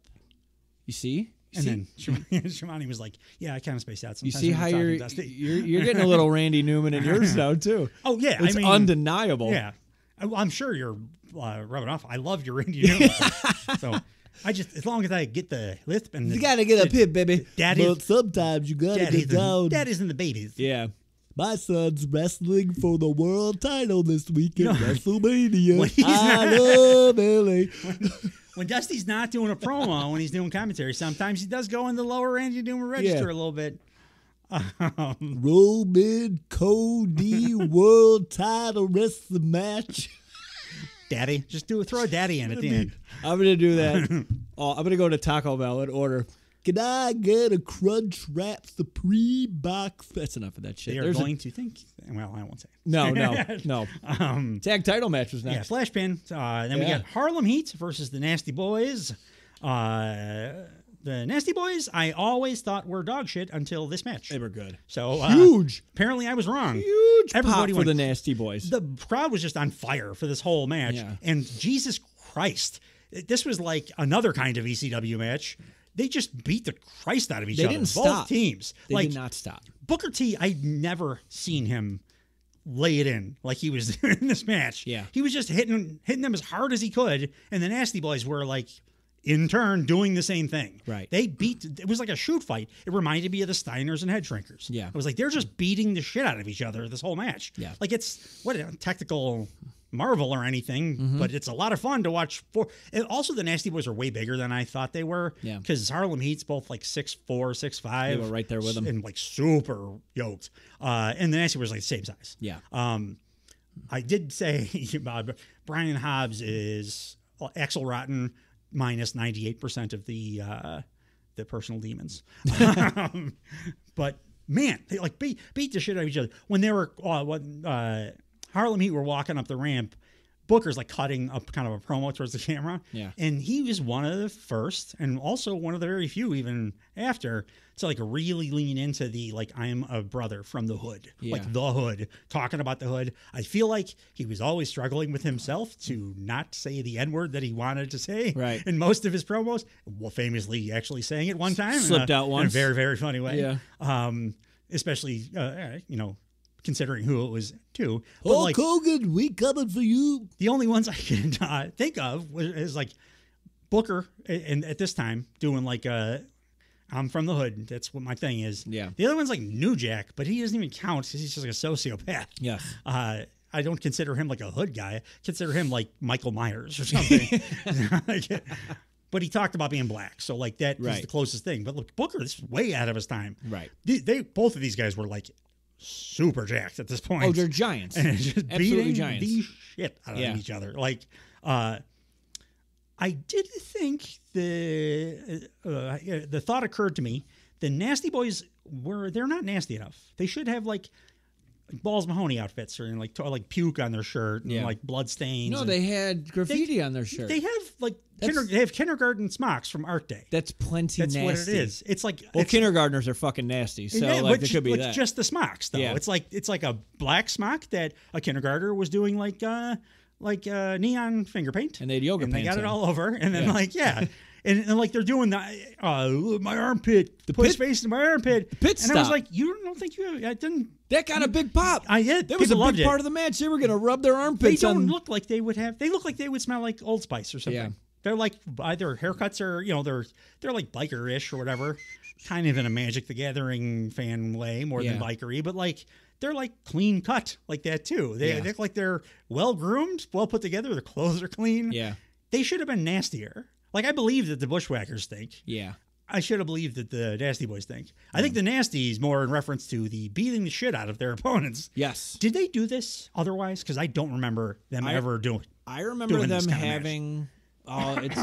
There was one, and I don't remember what it was, but like I watched one WWF paper. It was either like WrestleMania 7 or like SummerSlam around there. It was the Nasty Boys and the Legion of Doom, whatever the hell that pay-per-view was. And I loved the shit out of it. I mean, Legion of Doom they essentially worked like Harlem Heat did in this match. All like the time, so. Nasty Boys, I think I don't think they get any rep. Like, but I think they're People think of them as Hogan lackeys. A lot of people do. Yeah. But no, these guys are. They I went. was into this match. Yeah. Like their were finisher was cool as fuck. shit. They didn't do it in this, but like they did. It was a top rope like assisted senton. Like one of them would stand like on the ground, the other one, and then he would just like help him flip over. I'm like, that's a great finisher for Absolutely. a couple fat guys. Yeah, they're athletic for fat guys too. Yes. I did not buy the plantation owner oil tycoon guy as Colonel Parker, as Harlem Heat's manager. Colonel Robert Parker. I did like Sherry as their other manager though. Sister Sherry. Sherry rules. Sister Sherry. She's with the shit that she's yelling outside the ring. It's just the best. Yeah. She's the best. One of the announcers said, Heenan talking about how gorgeous she is and she should be on the cover of every fashion magazine. And Dusty Rhodes just goes, maybe auto mechanics, which popped Giovanni. Sherry was a part of the finish too. Like she was right. Yes, she was. Yeah. I got Harlem Heat looking like a couple bad motherfuckers. Mm-hmm. I'm a full-on Booker T guy now. Like, well, he was able to breathe really well. They had the breathe rights. The breathe rights. That on was there very knows. 96. Yeah, it's very practical. Well, I mean, evidently, if you wear a breathe right, you can beat the holy shit out of your opponents because that's what they did. Yeah, his clotheslines were like Stan Hansen lariats. Yeah, Stevie Ray too. I want to mention this now because I made a note of it and I did not want to forget. Did you ever see the Stevie Ray podcast beverage thing that happened? I don't know what you're talking about. So Stevie Ray started a podcast, and it was him and just some like dorky wrestling fan guy who was trying to like break into media or whatever. But he was not in the business or anything. But he was like the driver of the podcast because he was a media guy. He probably had just graduated from communications degree or whatever. Yeah. And Stevie Ray for the first like 3 episodes would just get like visibly more and more irritated with this guy. And then by like the 4th episode, you guys like drinking apple juice or something. And Stevie Ray in the middle of the episode, like, and they aired it too. I don't know why. As a podcast, they could have cut it. But Stevie Ray's like, stop drinking that damn apple juice. It's like, new rule: you can't drink nothing while we're doing the show. And he's like, I talk a lot. I need to have it's normal to have a beverage. He's like, a beverage maybe, but like you always drinking juice and cranberry bullshit. No more of that bullshit. I don't want nothing. You get nothing. Yeah. You have a dry mouth. You got a dry mouth. That's it. And they had like 2 more episodes, and then the show went away. But it's a wonderful, like, explosive. I would like to nonsense. When we hit stop, I'd like to watch it. And that guy went on to die of a urinary tract infection. Probably. Not enough cranberry juice in that system. Cher, you got any more before the finish? I seem to have a lot of notes for this, so I'm like, I did enjoy this match quite a bit. Stevie Ray Beverage podcast. Oh, Randy Anderson, the ref, was working harder than I've ever seen a ref work in a match. In this match, just trying to keep these guys like apart inside. And he's like 5'6", 120 pounds, and he's just diving all over these 4 absolute mountains of men. I thought that was worth mentioning. Harlem Heat make the APA look like Mizdow. They're like way stiffer than APA ever were. Like, I didn't know. I wish I would have known. Again, Psycho Sid was on top of the world. No, that's actually what happened, because Psycho Sid won the world title from Shawn Michaels at Survivor Series 2 months after this. So like he was like, we were all tired of Shawn Michaels at this point, and Psycho Sid was coming up. We didn't have time for Harlem Heat. What really happened was I never watched any wrestling outside of WWF. Also, until I like accidentally came across some ECW, which then opened my eyes a little bit, and then 30 years of Vince made me search out more wrestling, and my tastes changed. But like I was unaware of any of this stuff happening at this time. Like we said, we both never watched this pay-per-view. Yeah. Prior to before we started the show, I don't think that I knew that there was a pay-per-view called Fall Brawl. Yeah. Like, I wish I would have. I knew WCW had War Games, and Fall Brawl was apparently the annual time that they did War Games. And then I know there are other, like the Halloween Havoc. Yeah. What was their biggest? Starrcade. Starrcade was their WrestleMania. Like I was aware of those, but I just never paid any attention at all. Bash at the Beach, Great American Bash, a lot of bashes. 2 like big monsters that were scarier than the APA were like on the show beating the shit out of everyone. Right. I would have probably tuned in. Right. I think this is when the Headbangers were thriving. Yeah. Like softest offense. Remember the Headbangers feuded with Marilyn Manson Goldust? It seemed silly because it seems like they should have been on the same side. Should have been boys. Yeah. They should have been backstage listening to the beautiful performative metal guys. Yeah. Like, Goldust rules. Goldust so rules. Got a Macho Man backstage promo. I love Macho. Oh, did we did I miss something? We skipped the finish. Oh, I'm sorry. The Nasty Boys hit their finish. Sister Sherry sneaks in the ring and hits Brian Knobbs in the back of the head with Colonel Parker's cane. Which, by the way, she lays in like a motherfucker, shatters too. The shit out of it. And then Booker T rolls over and covers whichever. I couldn't remember which Nasty Boy it was. Yeah. That's the end of the match. They do a commercial for a single T-shirt. Yeah, that was the Ric Flair. Ric Flair's pitching a single T-shirt. Incredible. Just like this era of him when he does a promo later too is just like. You can't take your eyes off. And he's also like right in the breadbasket of what he's in North Carolina. Yeah, right. It's Flair country, baby. The T-shirt is sells for $19.95 plus $5.95 shipping and handling. Seems very expensive for $96. Like a shirt now is what, like $30 bucks. Pro Wrestling Tees $29.99. And it was $19.95 30 years ago. Yeah. Holy shit! Wasn't even that nice of a shirt. Expensive. Yeah. No, Pro Wrestling Tees has better shirts than like that era. And these were probably like crappy like. I actually don't know how petty T-shirt companies are, so I don't want to say what brand of shirt it was, but I can't imagine this is good quality. Next was the backstage segment with Mike Tenay and the Macho Man. Mike Tenay calls Macho Man the most suspended and fired wrestler in all of WCW. And I love Macho's shirt that he's wearing in this. It's like a shirt jacket kind of thing. Yeah. It's got the big sparkly. I would wear it out in public. It's got like Monday Nitro and like glitter on the front. It's got the Macho tassels, and then the back is just his like giant, like classic Macho logo looking thing. This looked like Macho Man, not like swole WCW Macho Man that I always thought of as WCW. This just looked like Macho Man from the prime of his WWF career. Yes. He looked fantastic. Absolutely. And he also continues his absolute burning, real shoot hatred of Hulk Hogan. Yeah. He and Ultimate Warrior both only referred to him as Hulk Hogan their whole career, but like, boy, does he hate the Hulkster. Yeah. Great promo. It's Macho Man. So, yeah. Like, and speaking of Hulk Hogan, he's teeing up that at the next WCW pay-per-view, which is Halloween Havoc, it will be the Macho Man versus Hollywood Hogan for the world title. yeah. So, And this promo was a lead-in to a match that I didn't have much expectation for because I always thought of the Giant as the Big Show, and the Giant is not the Big Show. No. This was Macho Man versus the Giant. Pomp and Circumstance is just the best. it was like this is just the best. Was it the guitar version like he had the last time? No, this was like it was just Like Pomp and- actual yeah, it was just Pomp and Circumstance. orchestral? Yeah, it was just because this was just straight up Macho Man. Yeah.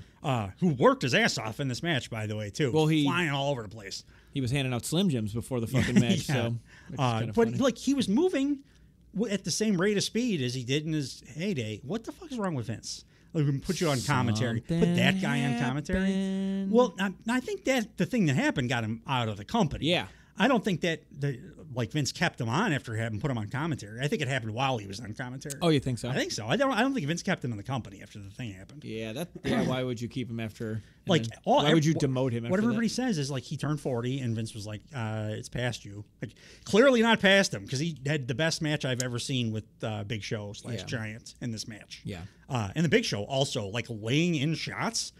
He never, ever, ever did that in his Yeah. career in WWE. He's like throwing big haymaker clotheslines and like, he didn't do his big slap chop thing. That was his one thing he laid in WWE because he was just like knocking the hell out of Macho and like everything else he did. If he would have like kept this body, just stayed on keto or something, and worked this style, he would have gone down in history as one of the greatest of all time. An all-timer, yeah. He was unbelievable at this point. I started writing this is a squash match because the Giant was just completely fucking him up for a minute. Like Savage wouldn't let him in the ring at first. Like they really told a story like this guy's a problem. Well, because you wouldn't wanna if he's this guy, if he's like that brutal and he's 7 feet tall and 500 pounds. It all tracks, right? And we can all empathize with that. And like he just joined the NWO. Did you catch the entrance music, by the way? They started playing the Dungeon of Doom music, and then they're just like, oh yeah, by the way, ow, I got wow. a hot take on that one. All right. I think the NWO music is the worst music in the history of wrestling. Oh, we are going to have a hard disagreement. I hate the NWO music.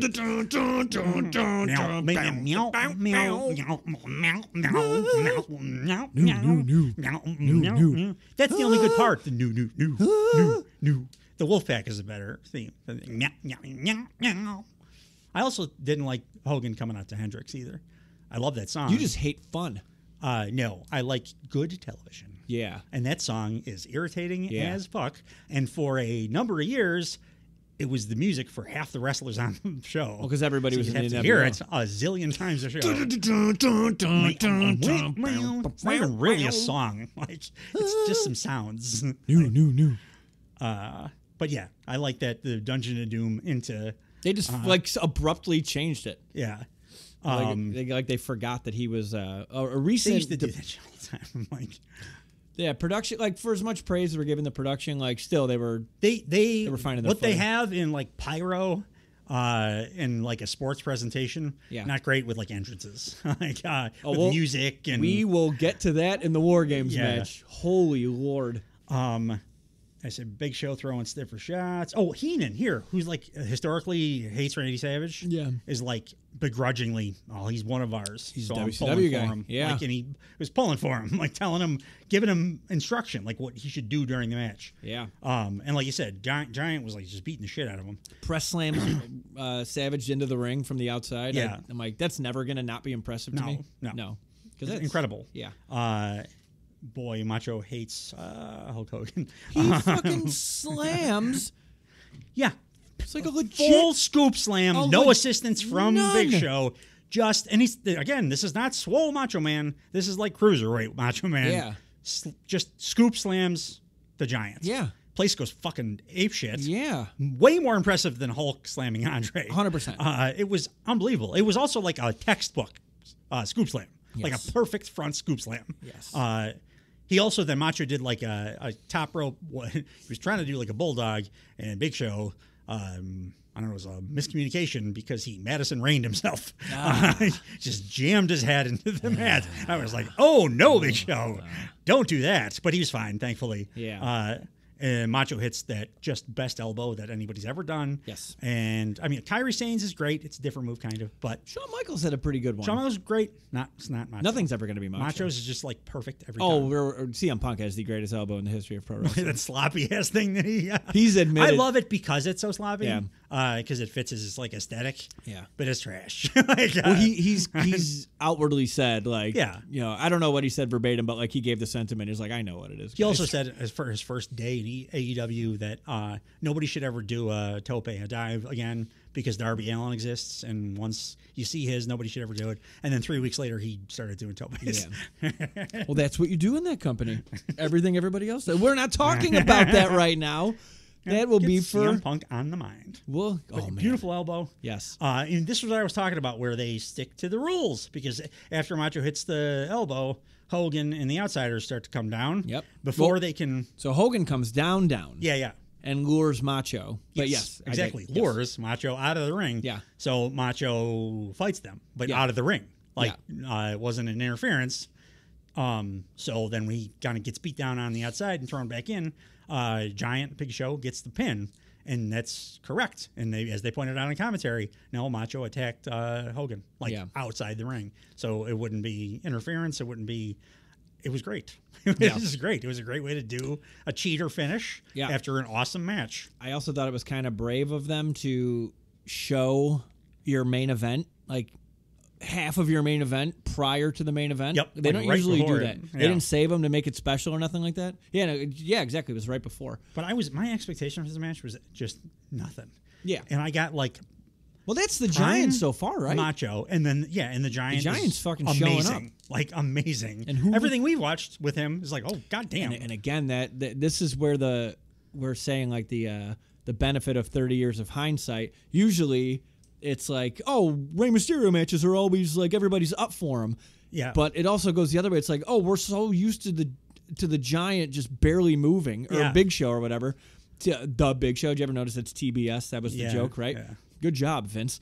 And like, but Giants, this is the era where he's throwing like legit ass drop kicks and like actually is a wonderful worker. Like, standing drop kicks. Yeah. And like throwing clotheslines that are like knocking the wind out of me while I'm watching him on TV. Right. Like, he didn't do any of that stuff. This also makes him like, because he's kind of like goofy too. Yeah. Like, so like if he is dominating a match and he loses, you're just like, I get it. Yeah. Like he's like a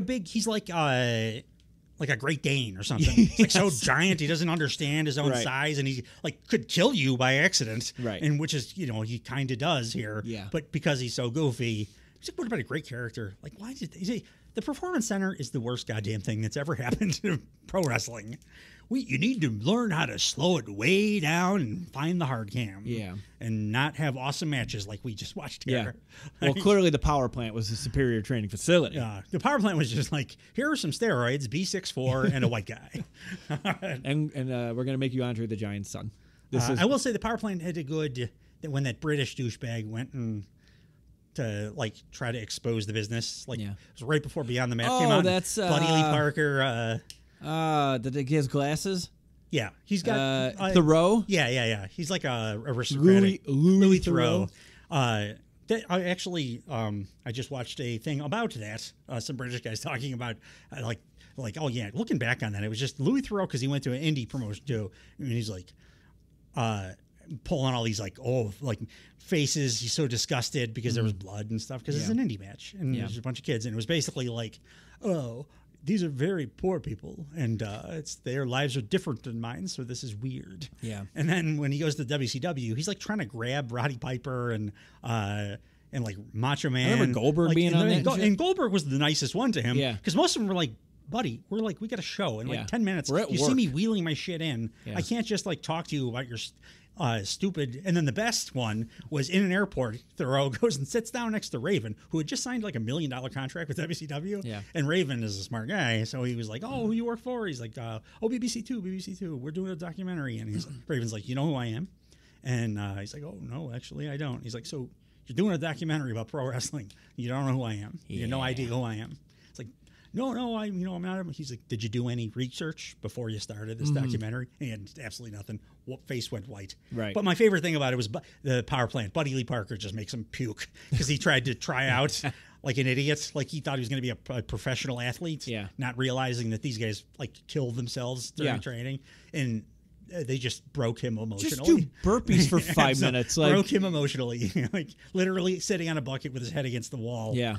Buddy Lee Parker makes him flop around on the floor and say, "I am a dying cockroach." Who was Buddy Lee Parker? Was he like the main? Sarge. He was the guy that ran the main trainer? Yeah, that like Gotcha. 5'2" guy. I remember him now, that yeah. Never had, mean little shit. I do remember. It was great. The next match is really quick. They go. Yeah. We should talk about that. I don't want you to blow your big announcement there. Yeah. Backstage, Mike Tenay is with Ric Flair, Woo! Arn Anderson, and Lex Luger. Mike Tenay is saying, who is replacing Sting?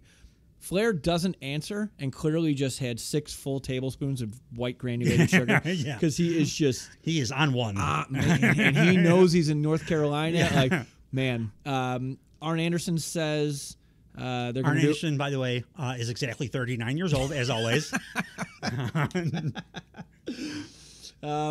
He's either 10, 39, or 70, but he's definitely 39. But he says they're going to do it without Sting or Sting. And this is where the production's not so hot in this company. Yeah.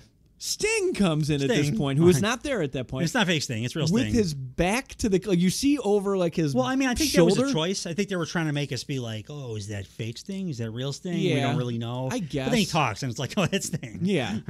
I Also, do think it was intentional, the back to the camera thing. I'm really glad they're... I'll tell that part when the match happens, but I'll circle back to this. So Sting comes in. Sting says it was not him who attacked Lex Luger on Monday night. And Lex says it was him. Yeah, stupid Lex. Sting's a good guy. And Sting's like, I'm going to join the team. And they're all just like, okay. Yeah. What? Yeah. So he's your best performer, too. He's your best wrestler. But, by the way, Lex Luger, I don't know what he was doing. Yeah. But he looked in this segment and in the match like he was on hour 90 of Meth Bender. Yeah. His hair and his face were like, oh, man, you are in a bad place, Lex. Well, he drank from the wrong cup of Christ, and he was about to disintegrate. I just couldn't get over that, okay, this guy attacked you the prior, maybe not the prior Nitro, but like recently, and you're a big part of this match, and like WCW canonically...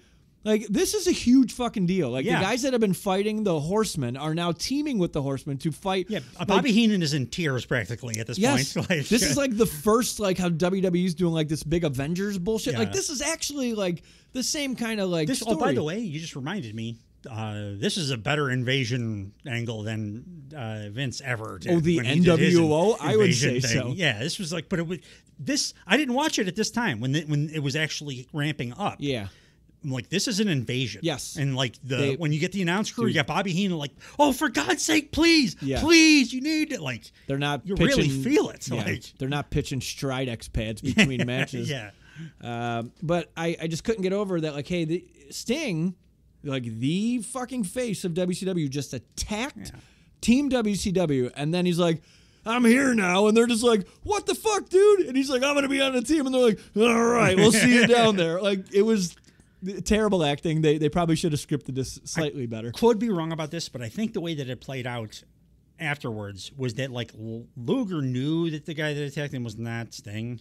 No, because he was going to turn shortly after this. Okay, and I think he was like gaslighting the rest of them to believe that the fake Sting was the real Sting. That's the only thing that can make sense. I think I could have my timelines wrong, but I think we're gonna go with like Luger is like. He hasn't slept in doing days. Like a shoebox full of methamphetamine. Right? So, like, who knows what he was supposed to be doing. And now... the main event of the evening. And boy, the crowd felt like it was the main event of the evening, Oh, my God. They were nuclear for the entirety. This was... I mean, great match, but, like... the finish was silly, but the whole the War match Games itself is a little fucking silly. It is, but like for a War Games, these guys worked their asses off. I enjoy it. Yeah, it was... Because it looked like, all right, here's the deal. Like with modern wrestling, it's a lot of flippy shit. It's a lot of like moves. this is the era of just like men looking like men beating the fuck out of other men. Yeah. I can't describe it any other way. Like these They're all guys. big dudes, too. I always forget how big Arn Anderson is until he got in there with Scott Hall, and I'm like, oh, Arn's like 6'4". Well, like, Kevin, once you see how big Kevin Nash is and then how tall everybody is relative to Kevin Nash, you're like, oh, right, everybody is. They're all pretty big. Like Flair's 6'3" or 6'2" is he or really? something. Yeah. Oh, Jesus. So it's Team WCW, which is, as we mentioned, Ric Flair, Arn Anderson, and Lex Luger, and a mystery partner against. And they specify, like, they may not, on commentary, if Sting doesn't come out, they just may not have a partner. Yeah. Like, why Chris Benoit? Why don't you grab Chris Benoit? He's in the fucking Horseman. Let it be the whole Horseman. Against Team NWO, which is Hulk Hogan, Scott Hall, and Kevin Nash, and a fourth partner. Yeah. Michael Buffer reads the rules. So he said, there will be 7 periods. The first is 5 minutes, and all the other periods are 2 minutes. What do you call them periods? That confused the shit out of me. I don't fucking know. Period 1 has 1 man from each team. I don't want to do this voice. With a minute left in period 1. With a minute left in period 1, the ref's going to flip a coin. Yeah. There's no screens or anything to like tee us into what's going on. Like flip a coin. It was, if you're in the crowd, it's just like, I guess. The winner of the coin toss, will then send their second man. So that's like the rules that you would get if you were in a real life, like Bloodsport. Yeah. Like the movie Bloodsport, but in real life. You know what they could have done? We'll flip a coin partway through to partway decide. through. Yeah. That's the problem. You know what they could have did? Flip the fucking coin when the match started so the whole crowd knew what was going on. Because it wouldn't make any difference as far as advantage. It would have been more enjoyable for the people of North Carolina. The second, once whoever wins the coin toss gets the second man to go in. From their team. After period 2, the other team sends their second man. So it's like 2-2 and then 3-2 and then 3-3 until all 8 men are in the ring. There are no pinfalls, countouts, or disqualifications. The only way to win is via surrender or submission, which is the same word. I think the surrender thing is if you like run away. Oh. That's considered a surrender. Not like. But that happened. Didn't have tap outs, but like a verbal submission or that happened. Split. I know. Yeah. Okay, we'll get to it. I thought that's what that meant back in the day, but maybe not. Okay. The NWO has released 3 names and will remain unknown and the fourth man will remain unknown until his entrance. And he goes, Scott Hall, Kevin Nash, and the man who turned us back on WCW, the reigning heavyweight champion of the world, Hollywood Hulk Hogan. I didn't know that Michael Buffer as an announcer could just fucking editorialize. Well, he works for WCW. He's not NWO. It goes back the other way then too. And representing the WCW, at this time there are only 3. It is not known if there is or even will be a 4th team. You know what? I like that. The way he put it, I was like, that's very clear. Yeah. We do not know if they are going to have a 3rd or 4th member. This is all literally after they just showed Sting backstage. So saying like, hey, I still want to be on the team, guys. What's going on? He said, and like in the body of the match too, like he's by far the best wrestler. Oh, by a country mile. But like he said, hey guys, I'll see you out there, and they're all like, okay, I'll see you out there. Whatever. So Scott. I'm sure Luger forgot. Like Meth Luger forgot immediately what happened. So like, I didn't know, or I don't know. That's what I don't know. Our first 2 competitors. The start of the match is a battle of who has the manliest chest hair in the history of pro wrestling.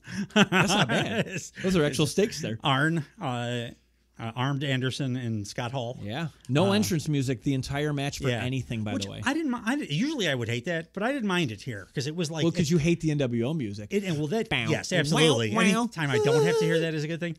But it felt like the stakes were real. Like whoever won this was going to like own the company and change wrestling forever. Mostly because Bobby Heenan was like absolutely convincing me of it. Yeah, and it felt more like a serious thing. You know, now that you mention it. You wouldn't play like the fight song of the guys that are trying to like damage your company. No, probably not. Yeah, like unless the PA guy is NWO for life. Yeah.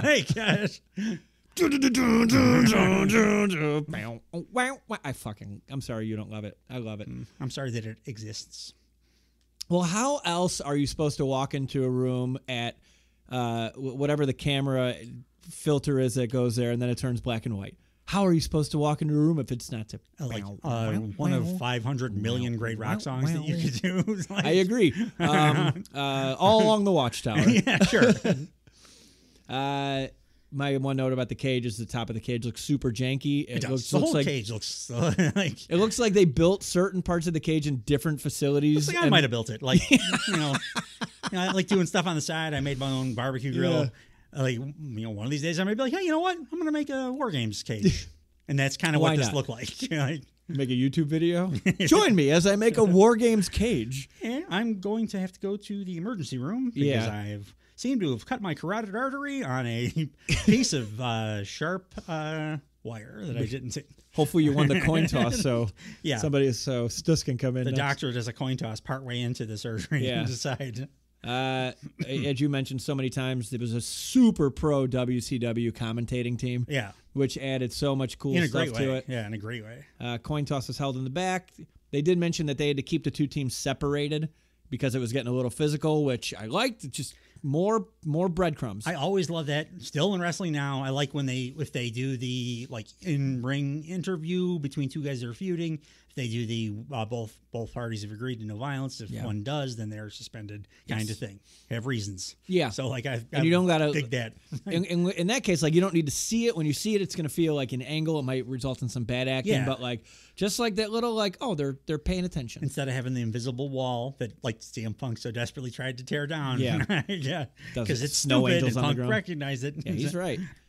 NWO wins the coin toss, which we are told it's announced via headset communication. Yeah. And then Kevin Nash comes out third. Luger comes out fourth. He comes out 15 seconds early. That was a kind of a problem because of no music and stuff too.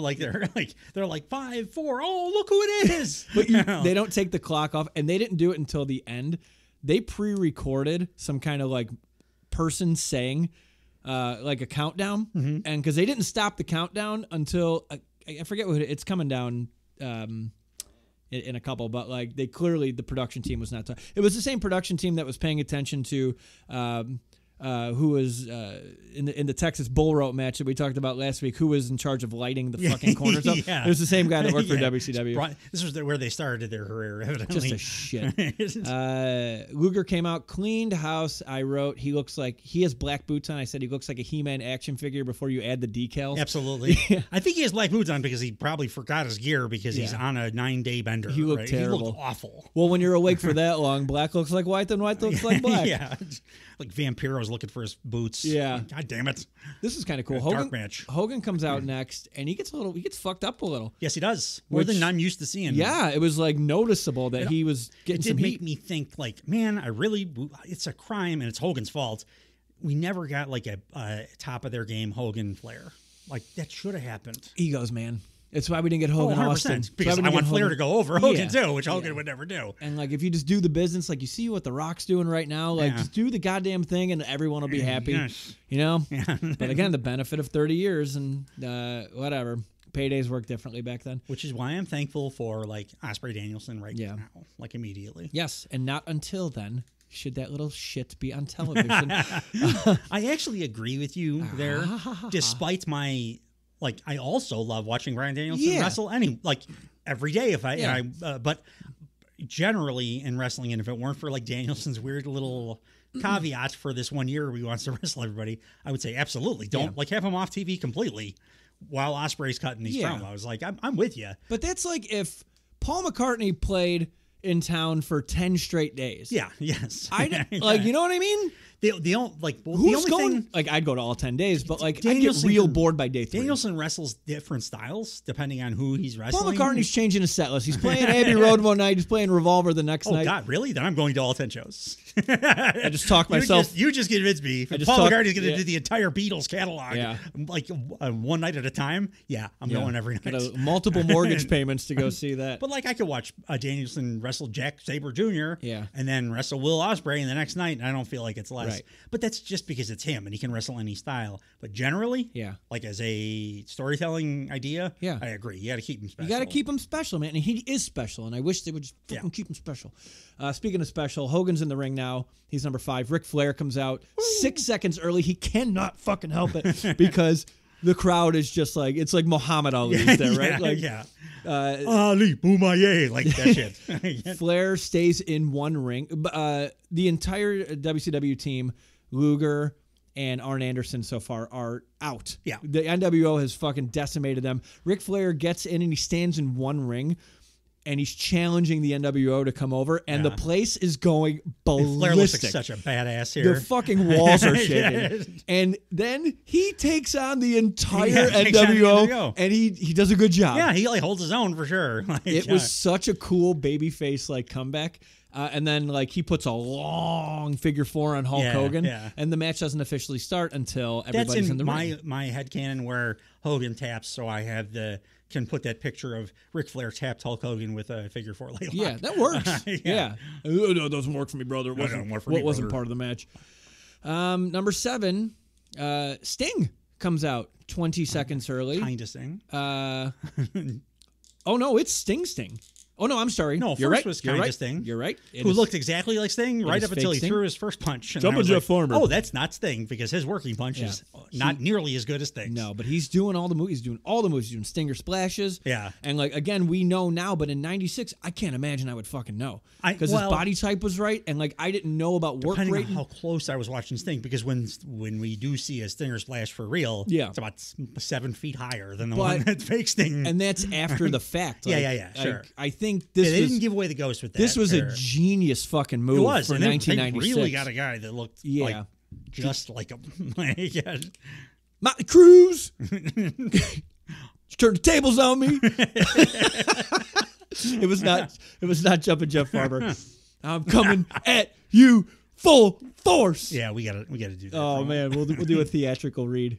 For the 18th time, it was not Jumpin' Jeff Farmer, just regular ass. You Jeff can Farmer. do it, but I'm going to demand that you do the Booker T promo on Hogan. Yeah, word for word. We're gonna get canceled before our 20th episode, huh? I'll be hosting with my 9-year-old daughter. It's like, where were you? It's like, I wasn't alive, Dad. You didn't make me yet. Real Sting comes out at number 80, 3 seconds early, and the place is like, what? Yeah, and then Sting, believably, beats the shit out of everybody in the ring by himself. You like the little touches? Fake Sting was wearing black boots. Real Sting was wearing white boots. Yeah, love that. Good and evil. Love it. Good and evil. But Sting, he does a stinger splash where he jumps nearly out of the top of the cage. He looked amazing. Unbelievable. In this. And he was not in there that long because he did what I would do too. After like being a good guy for 15 years, and Meth Luger doesn't believe me. Like, see, I showed you what I can do. Go fuck yourselves. I'm out of here. He split after he beat the hell out of all the NWO. He left the cage. So going back to your original point. Yeah, that's surrender. And they're being a little loosey-goosey with the rules here, but like, why say surrender? Just say submit. Yeah. You know what I mean? But maybe like surrender is like an OG rule. I just thought historically, surrender and submit were OG, like Starrcade. Then that's fine. War Games rules, where like if you leave, it's like in AEW, Pac left, and that was the loss of the match one time because that was considered a surrender. I'd be curious. Maybe the officials couldn't tell which thing it was. I got to watch an old war. Yeah, that's true. We don't know who to disqualify here. We can't tell. What color boots was he wearing? I wasn't looking. But anyway, once Sting leaves, the NWO just fucking decimates WCW. Now it's 4-on-3, and it's and their best wrestlers gone. So, do you have anything else before the finish? No, I got something right after the finish that I want to talk about. We'll just wrap up the finish real coolest quick. thing ever.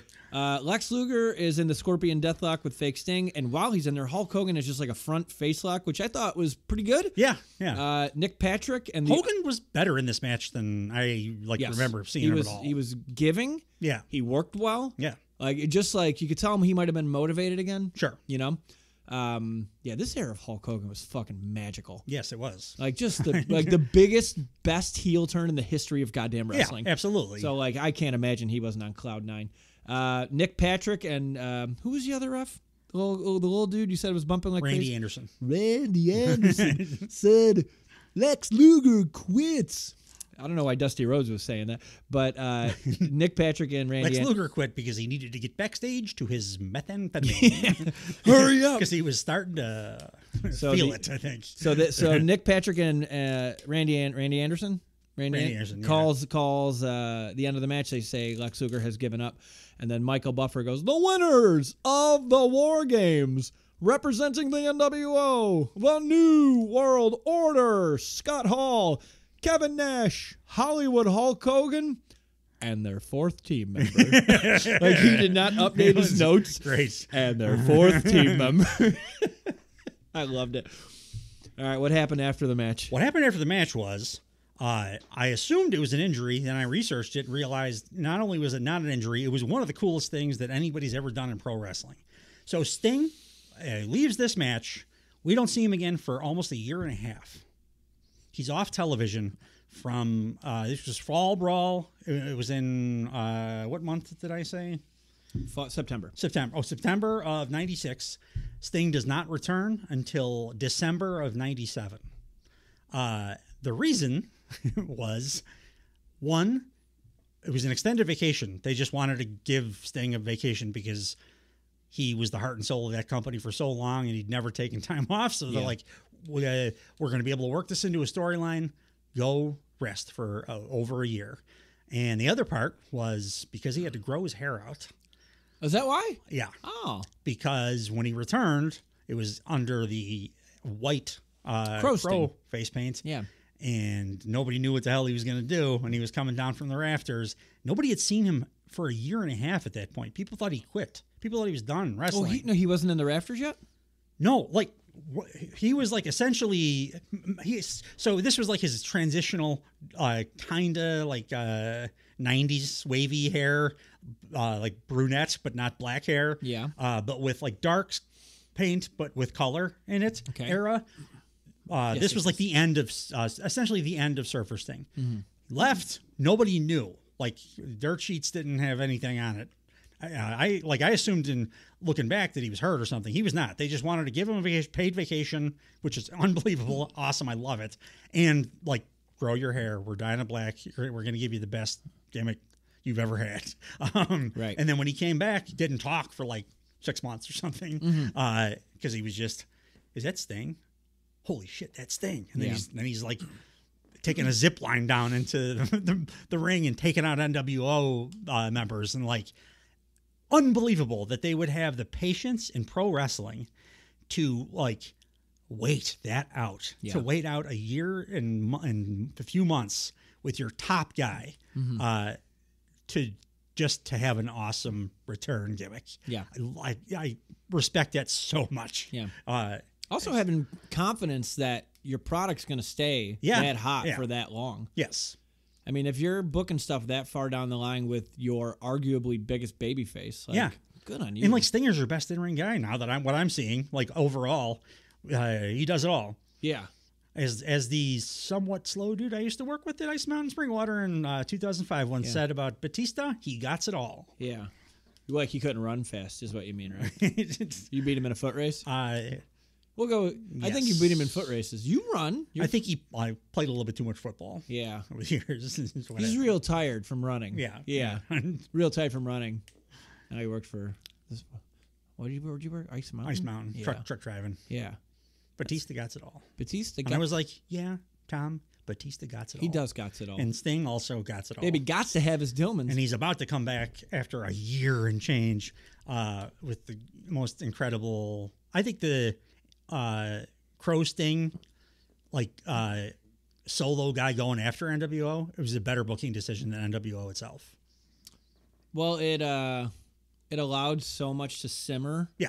Ongoingly. Like you had, like we have this storyline, we have a short storyline, then we have like medium length storyline, then we have this fucking, like you just put it, this extremely long storyline. Yeah. So you can accomplish a lot, not have to pay off on any.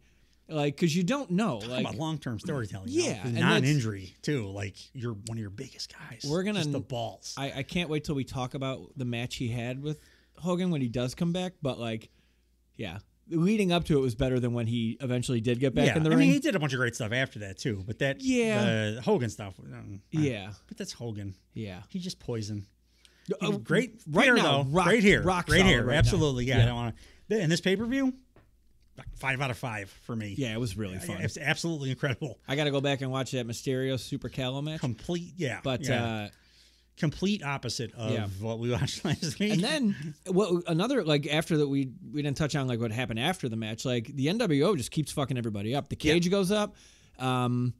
It felt like a car crash at the end. Savage comes out because now they got to push for the Halloween Havoc title match, and like Hogan, the Outsiders, the Giant, they get in the ring. Sting Savage at the peaks of their powers. When would like that be? this Savage against like probably like an earlier in '96 WCW Saturday Night or the United Ooh, States title or something. I gotta find that match. Sleuth it. Get on Cage Match.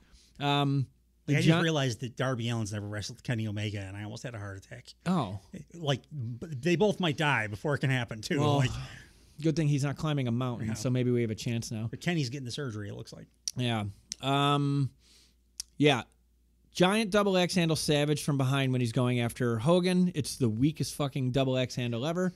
But it's also the only double X handle that I will accept. Yeah, because he's 19 feet tall.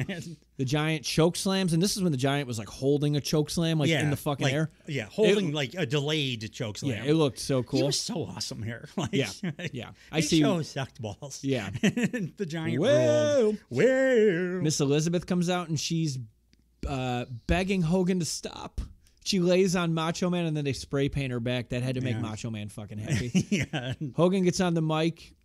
He calls Macho Man and Miss Elizabeth losers. Says they'll be together. They'd be together till death do us part. And Hogan goes, courtesy of the NWO and Hollywood Hogan, we're going to make that happen. 2 pieces of trash. And then he spits on her. Like, come on, dude. I'm sure it was like, getting back at you guys for Macho Man fucking snake biting my eye before WrestleMania 9. Oh, yeah, that was not too long before that, too. NWO poses in the ring. The Giant spray paint up Savage's back, implying he's yellow. Hogan and Giant get in the camera, and after the Giant spray paints Macho Man, the Giant, and the camera goes, I think I'm Michelangelo, maybe Da Vinci, probably the greatest artist in the history of the world. Imagine that. A giant painter. And as he says painter, Hogan goes, one more time, big man, whether you like it or not. It's the best thing going today. And then he spits into the camera. Big Show is a Great Dane. He's a big, goofy-ass Great Dane. Who'd have thunk? A giant painter. Like stream of consciousness about great Italian artists. Yeah. In the middle of like NWO destroying He's WCW. A savant. Like that. They go back to commentary. It's Bobby Heenan, Tony Schiavone, and Dusty Rhodes. They're really selling the severity of everything. And then I forget which one of them said it, but they said if only Sting would have been trusted, it would have evened up the sides. Which continuing Meth Luger, you douchebag.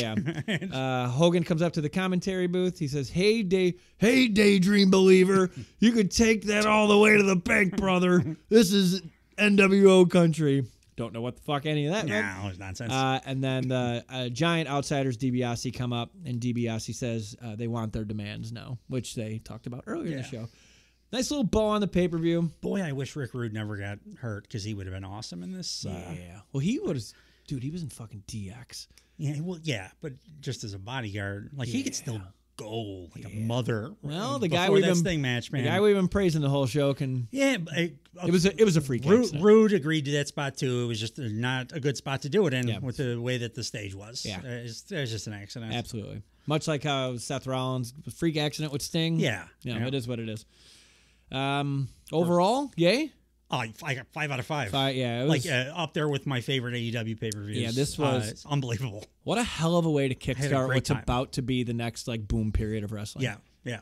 I like this show better than most, not the very tippy top. Yeah. But most of the Attitude Era pay-per-views, I think this was better. Yeah. It was more entertaining. It's before, especially for my current 44-year-old tastes. Yeah. But yeah, watch that Super Cal match again.